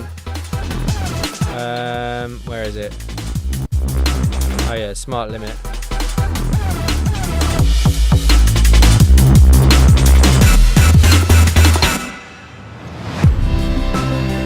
So, right, if I put this on, right, and then...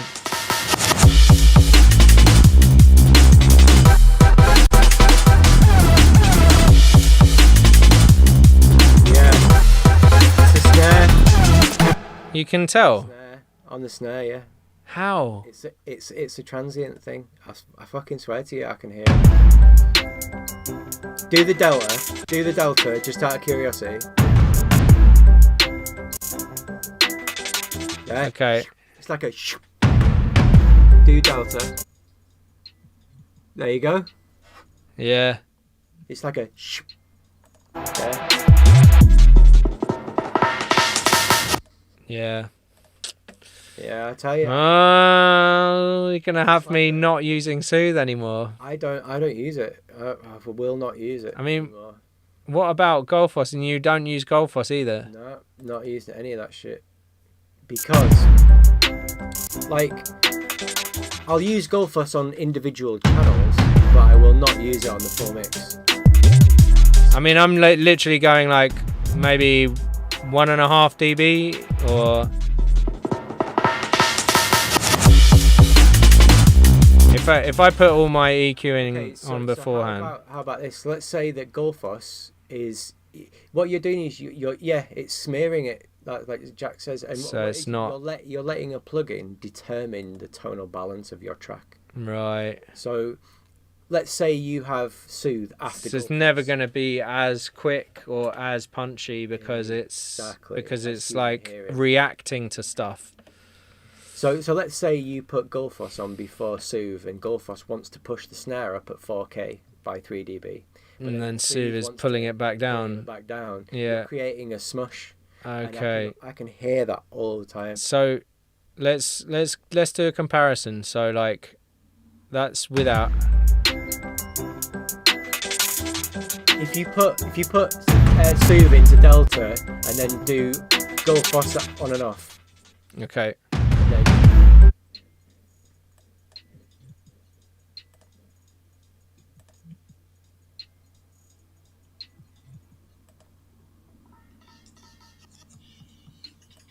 See?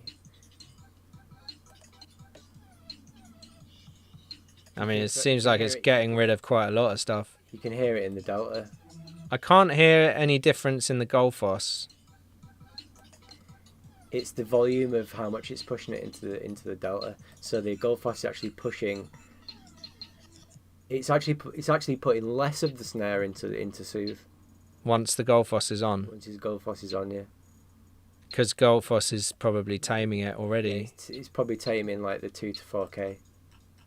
Yeah, which it is. Yeah. I mean, it's like it's it's that classic snare that like is the drill, like peel your face off snare. Okay, so without that, then with the Shadow Hills instead.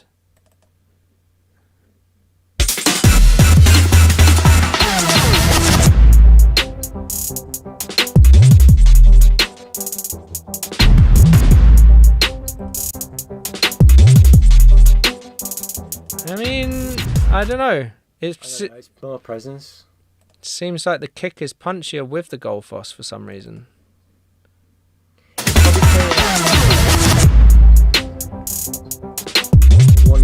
120 to 150 area that hides the kick. It definitely helps with the kick for some reason. I'm not sure. Yeah, because I reckon if you put an EQ on and just made a little dip, like at about 150, it would just be up to 200. It's that area that smears the kick for me. Like, right. The kick for me usually. Nuts. So basically, just do the EQing manually and leave the rest. I think.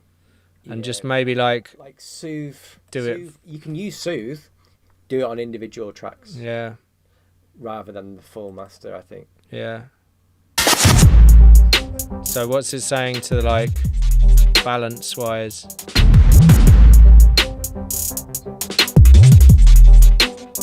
It's saying it's fine.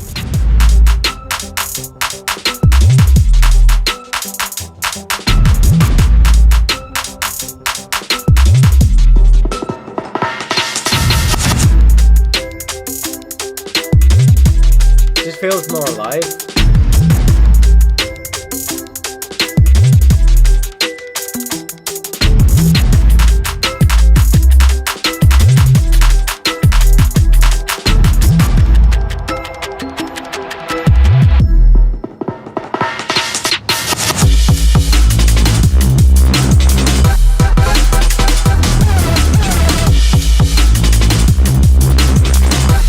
See, it's nuts. Like I'm squashing the crap out of that, and I can hear it squashing, but it's still saying dynamics is too high.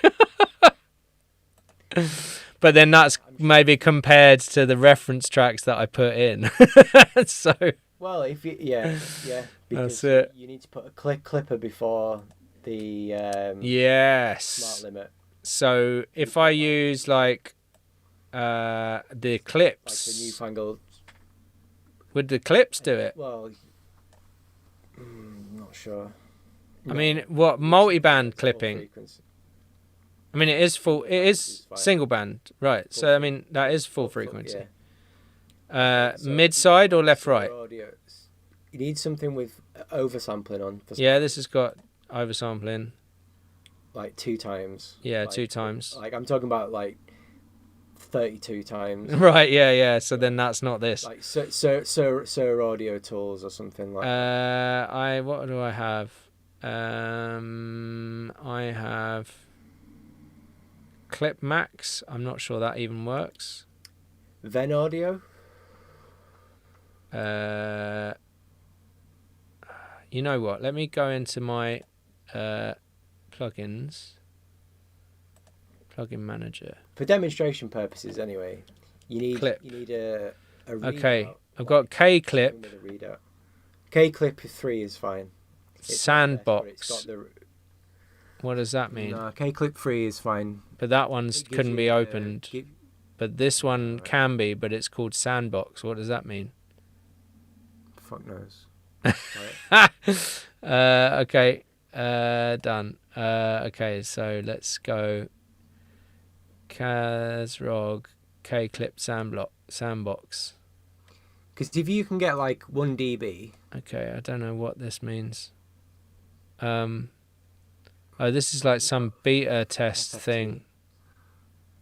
This is some sort of Master the Universe.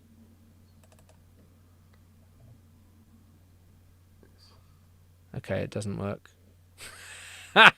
Yeah, any clipper basically. Okay, so let's just use clips for now. But you'll need a readout, so some kind of analyzer that you can zoom out. Can you zoom out on that? Yeah. And it's telling me... Take it to the breakup point.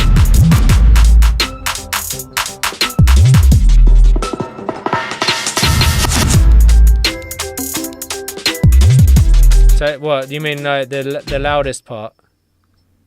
Take it to the breakup point, to the point where it's audibly distorted. Like distorting. And then, okay. And then back.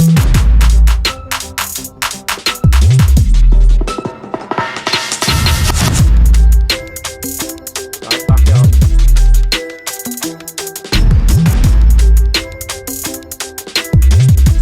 About 6. 6 is okay. Might be too much on the chorus bit.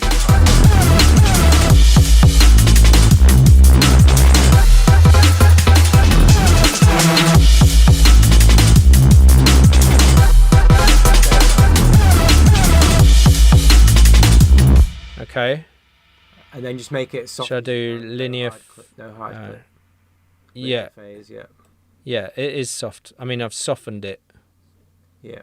So now let Smart Limit have a go at it. Okay. So then go into Smart Limit and then...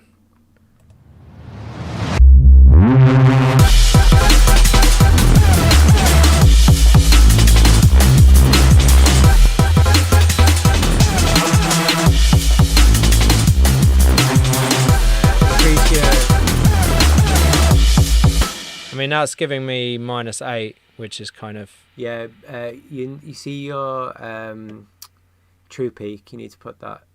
at 0.3 or whatever, yeah. And now you bass back up again.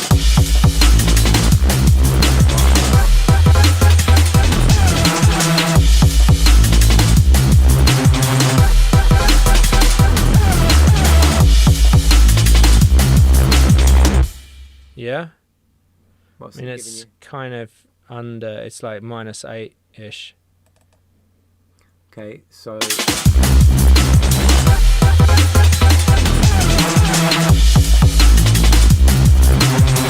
Oh, -7.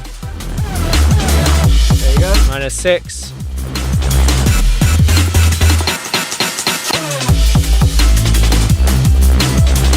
-5. You got the Logic multimeter.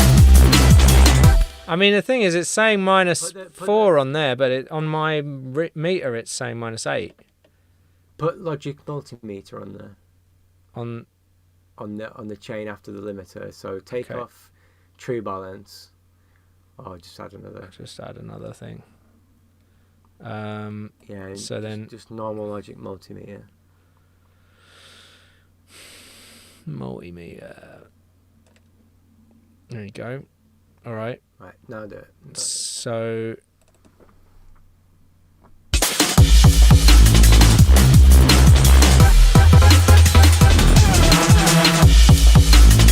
yeah, -8. Look at your RMS.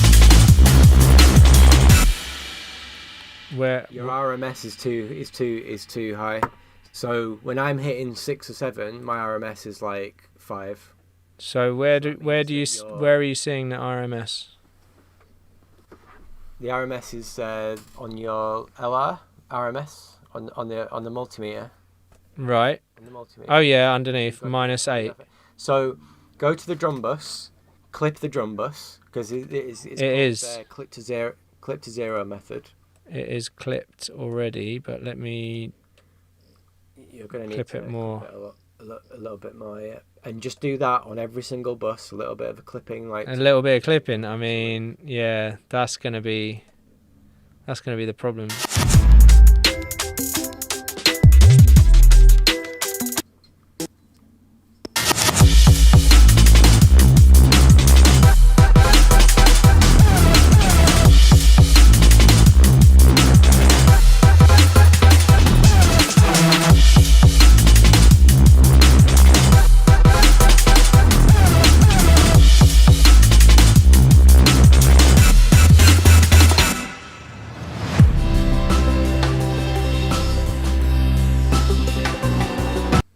Okay.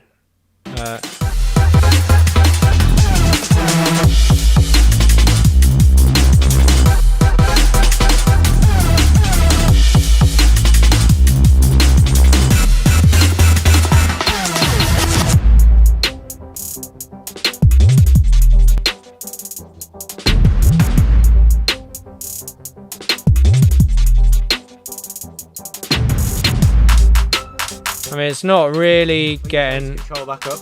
Oh yeah.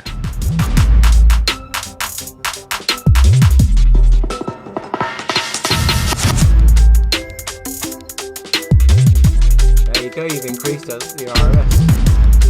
Or decreased it. By 0.5. Yeah.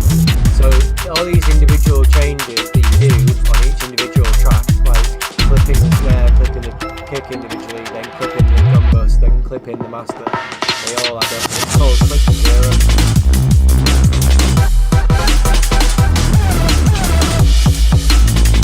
I mean, I feel like now the snare doesn't have the snap that it had because of the clipping being brought down. Potentially, but that's your trade-off then, is that your transient response. But the way that people are hiding that transient response is they're pushing the fundamental frequency out, so that it's the frequency they're getting rather than the transient.